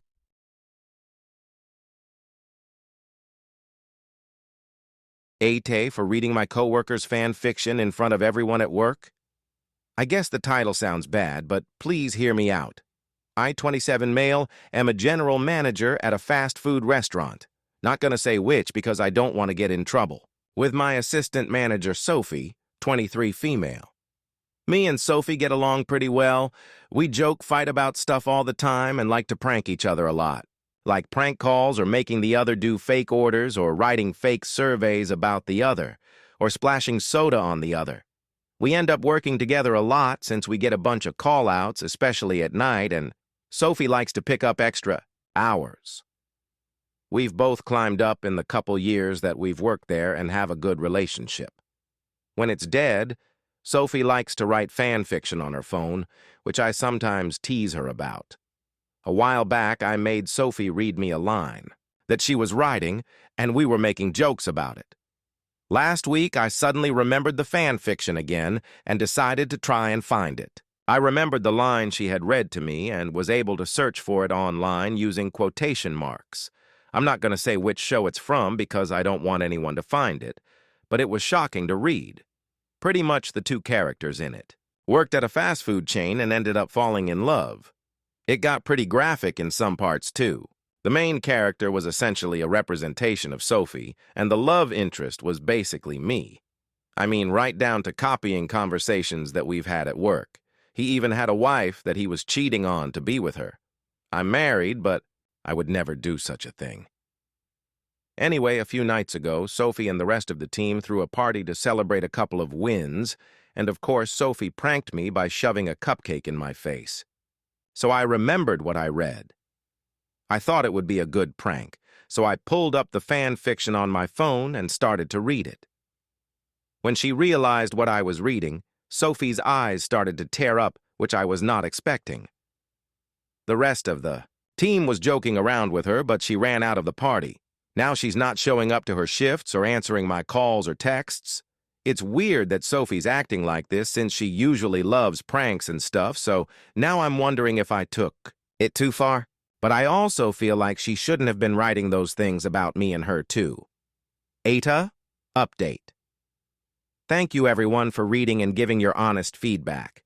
It's been a couple of weeks since I first posted that day, and I want to let you know that I read most of your comments and had a hard time accepting that I'm the a-hole. However, after reading and rereading and remembering the situation, I feel that your votes are fair. A lot of you advised that I leave Sophie alone, which I did, but what surprised me is that she actually came into work for her next scheduled shift after that post went up. I was intending on leaving her alone, but she approached me first, so we sat in the back room and had a discussion. I was ready for her to hand in her resignation or talk about taking this to higher-ups as some of you had said, but instead she apologized to me. She said that she was sorry for writing fan fiction at work and for including personal stories. She admitted that the character was about me after all. After reading all of your comments, I was beginning to think that our time together was just inspiration, but she ended up confessing to me. I told Sophie that she had no reason to be sorry and that I had to be responsible for my actions. I acted inappropriately with her at work and allowed these feelings to develop instead of setting boundaries. I also humiliated her and read her diary in front of the whole class, and I deeply apologized. She actually ended up laughing about it, but I do admit that it felt kind of like she was taking the higher ground and trying not to seem that hurt by it. I asked her if she wanted to transfer to a different location, and she said no. She also said she wasn't looking for a new job. I had a separate talk with the rest of the team about what happened, and she joked around with them. Sophie's maturity taught me a lot about myself and things I need to work on. So that's what I've been doing. She and the rest of the team still like to do pranks, but I stay out of it now. As a manager, I've got to be in control and focus on the success of the restaurant. Sophie and I are on good terms again, but we've established clear boundaries, and it seems that she's starting to move on. Thank you all again for helping me realize that I'm the a-hole.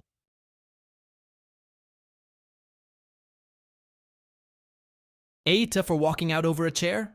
Okay, hear me out. For as long as I can remember in my family, almost any time I got up from my seat, someone would take it to either be funny or to claim it as if no one was using it.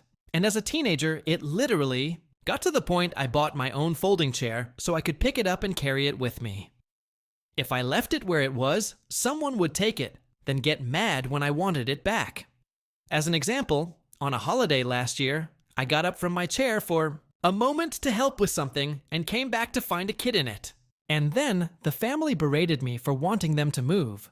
But I tell them that when a man owns and brings his own chair, they expect to be able to use it.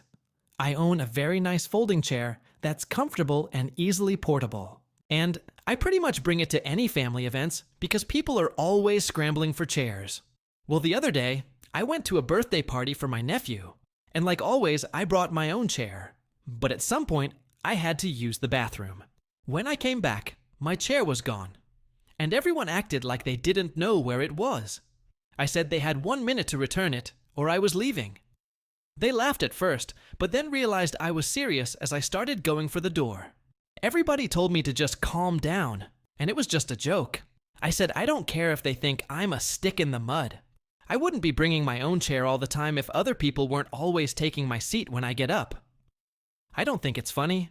I never did. My brother-in-law then pulled the chair out of where he'd hidden it, and when I got it back, one of the legs was bent. I said it was not like this before, and how could he possibly have done this to a metal chair? He said he could fix it, and tried to unbend it, but only made it worse. The chair is pretty much unusable now, because the leg is warped, and I don't want to risk putting weight on it. I told my brother-in-law he owes me $50 for the chair, because that's what I paid for it new 2 years ago. He got mad and kept saying it was just a stupid chair. I said it was my stupid chair, and this wouldn't have happened if he wasn't so immature. That he and everyone else had to mess with me for years about where I sit. Then I took my now messed up chair and walked out. My family has been blowing my phone up, saying that it's just a chair and to let it go. But I still want my brother to. Pay me back for it. Aita! Update. Last night, I sent a mass text out to my family that I will not be going to any family function, no matter how important it is, until they make this right by promising not to screw with me anymore and repay me for the chair. They've mostly gone quiet now, but I can wait. I've got all the time in the world for them to realize I'm serious.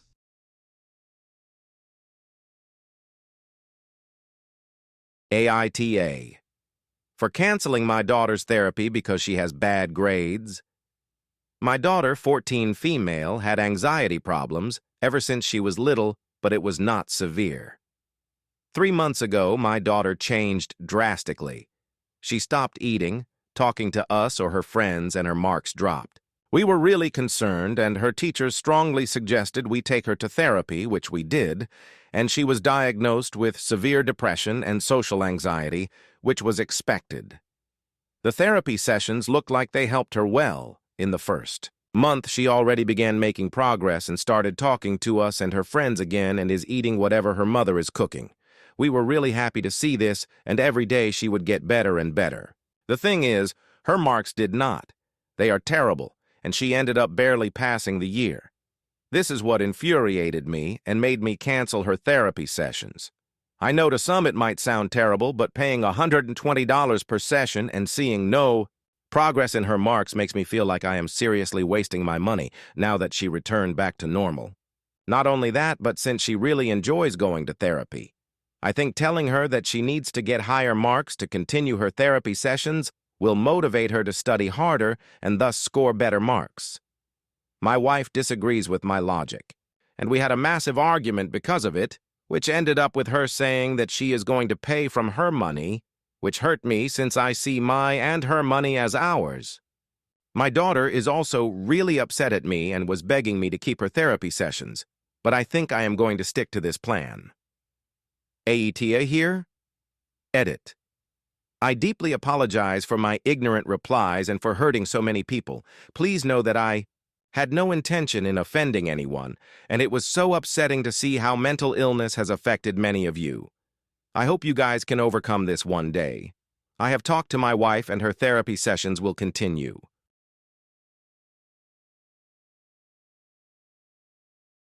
Aita for telling my ex-fiancé he couldn't have his ring back? We broke up 1 year ago. For context, my ex-fiancé and I broke up last year because he was insecure over my relationship with my ex at the time. My ex at the time was really close with me because we were literally best friends growing up, and our relationship ended on good terms. My ex-fiancé got upset because I wanted him invited to our wedding as my male maid of honor of sorts, because he was literally my best friend. My ex was bitter because he thought I was holding on to feelings or something, so we broke off our engagement literally a month before we got married. It was a really bitter fight, and in the aftermath, he sarcastically told me that I could keep the ring so my best friend could use it to propose to me. Just for the record, I didn't have the heart to sell the ring. It was a really beautiful piece that we made together. One of our mutual good friends is a jeweler, so she and I designed the ring together. It was a really personal piece, with flower engravings and my favorite gemstones, etc. My ex-fiancé proposed to me without a ring. We made the ring later. He had an engagement ring similarly made as well. Flash forwards to the next few months, and me and my best friend rekindled our relationship. Just to be clear, during my relationship with my ex-fiancé, We did not have feelings for each other. It was strictly platonic. But about a week ago, he proposed to me with the ring, saying that he knew I really liked the piece. I accepted, and I posted a picture on Instagram to celebrate. My ex-fiancé then called me today and basically berated me over the phone about how effed up it was that I accepted that engagement ring and how bad he looks online. Then, he asked for the ring back. I told him to F off because it's literally mine and I can do with it what I please, but I'm starting to have second thoughts now concerning everything because I do admit it's kind of weird. Aita? Edit. I do wish people would stop assuming I cheated on my ex-fiancé when they don't know the people involved in this story personally or how our relationships worked. General census says that I'm the a-hole, and I'll take that judgment. But I do wish the judgment could be given without people's opinions of a possible affair, that they formed off a narrow view of all of us as people. Me and my current fiancé, we're platonic, at least on my end, and I think so on his end too, but I can't speak for him, because I was head over heels for my ex-fiancé at the time. But I understand that your personal opinions regarding me outweigh the reality of what actually happened. Be kind to one another.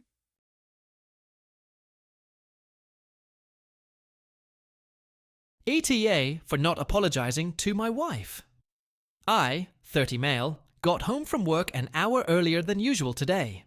My workplace is only 15 minutes away, and I don't normally know when I will be done for every given day. So it is normal that when I finish for ye, the day I send a text to my wife, 26 female, letting her know that I will be home soon.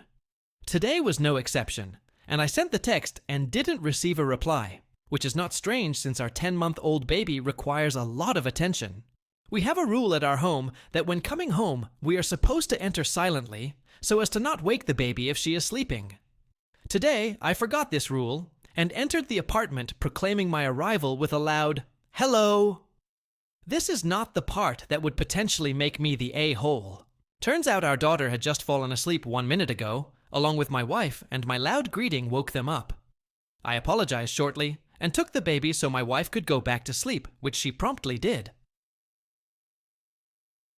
Later this evening, I cooked a homemade meal, and we sat down to eat, and my wife explained that she hadn't slept since 3 a.m. this morning and was quite annoyed with me because I had woken her up. She further demanded an apology, and I said I did apologize, but that it was an accident and I forgot the rule, and I would not be apologizing again. So Reddit, am I the a-hole for not apologizing a second time? Edit. So it seems to me that the decision is split, but that almost everyone agrees that I should have apologized, which I did the morning after, and told her that I appreciate everything she does for our daughter. Thank you guys for your sometimes very insightful comments.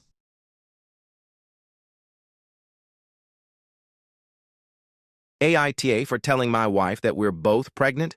I know this sounds bad, but hear me out. I'm using a throwaway because my wife uses Reddit, so please don't upvote this. I just want honest feedback. My wife, 29 female, and I, 27 male, do well financially, so we decided to have our 4th child. Every single pregnancy we've been through, my wife has been a complete nightmare. Some things I can deal with, like waking up to the sound of her puking her guts out every morning, but when she starts demanding I go to the store every day to get her snacks or set up her foot bath thingy because her feet are swollen, I get a little impatient. I work way longer hours than her in a much more physically demanding profession.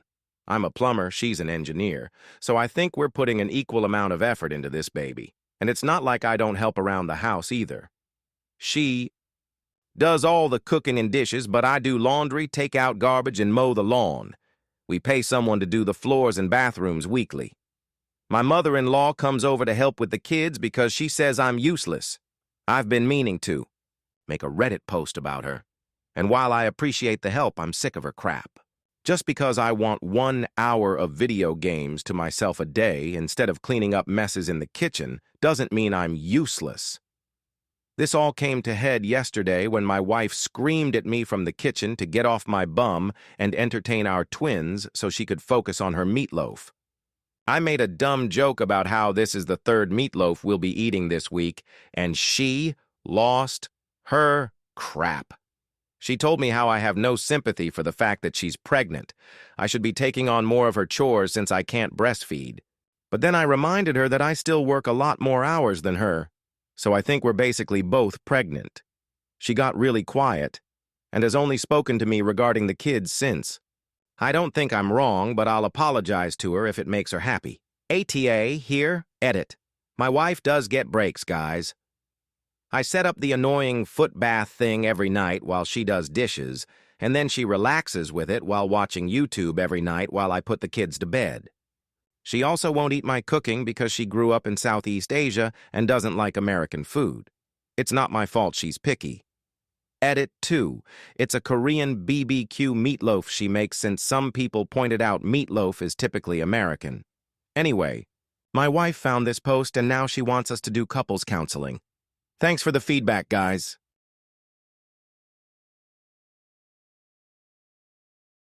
Aita, because I ate more than my share of a 6-foot party sub last night. What I thought would be a total non-issue has ballooned into a huge problem, and I'm up at 7:05 a.m. dealing with it. I figured while I wait for a text, I could post here to see if what I did was really that bad. I'm a big fat guy, there's no way around it. I love to eat, which probably borders on addiction, but I figure since I'm only hurting myself, it's probably better to just live my life. I have some great friends, although there is no doubt I'm the harmless, funny token fat guy of the otherwise pretty good-looking group. I guess that sets the stage enough. Last night, my friend hosted UFC and I was invited. He got a 6-foot party sub. I also brought homemade wings that are sort of my specialty. Well, of course, people flocked to the food and I had basically one serving of the sandwich, but people devoured my wings and I didn't get to have a single one, which is totally fine, that's why I brought them, but maybe an hour later I was starving. I kept eyeing the sandwich and I'd say there was about 3 feet of it left. I waited an hour, then another half hour, and no one had touched it, but they were still munching on chips, pretzels, and whatnot. So I was like, screw it. I took about half of what was left and ate it. Then the last half sat for another 10-15 minutes. And no one said anything, so ate the rest. Well, to be sure, as I was swallowing the last bite, the host's girlfriend asked where the sandwich was. Like I was the guilty party, pretty much everyone pointed at me. I guess they'd noticed me eating the sandwich. She was furious and said that I was an incredible pig and that I had been super selfish to eat 3 feet of a sandwich. I felt so bad I tried to explain to her that I really did wait over an hour and thought people had lost interest. I also tried to explain how everyone had ate my wings, and she said something along the lines of, "You brought them to share, Alan. If someone had eaten over half by themselves, that's not effing sharing, is it?" I offered to order pizza, or even go get Subways, and she said that it was a pathetic offer because the party sub had been from a local shop owned by her friends. I said I was sorry, but the night was so tense from then on out. I woke up this morning to several texts from my twin sisters, the host's girlfriend's best friends, saying that I had to get my crap under control and that everyone is really mad at me and that I embarrassed myself last night. I tried to explain to them what my mindset had been and they haven't responded. Was I the a-hole for eating that much of the sandwich last night? Edit. I guess I've been banned from responding, but my inbox has 1,200 notifications, so I can't. Find out why. To answer what seems to be the most common misconception, this wasn't a Subway party sub, so definitely not 4 times the size of a regular sub. This is a local place, so it's about 1.5 times the width of a regular sub. It's still a ton of food, don't get me wrong, but I can down 5 Subway footlongs in an afternoon easily. This is probably about equivalent to that, not 12 like some people are saying.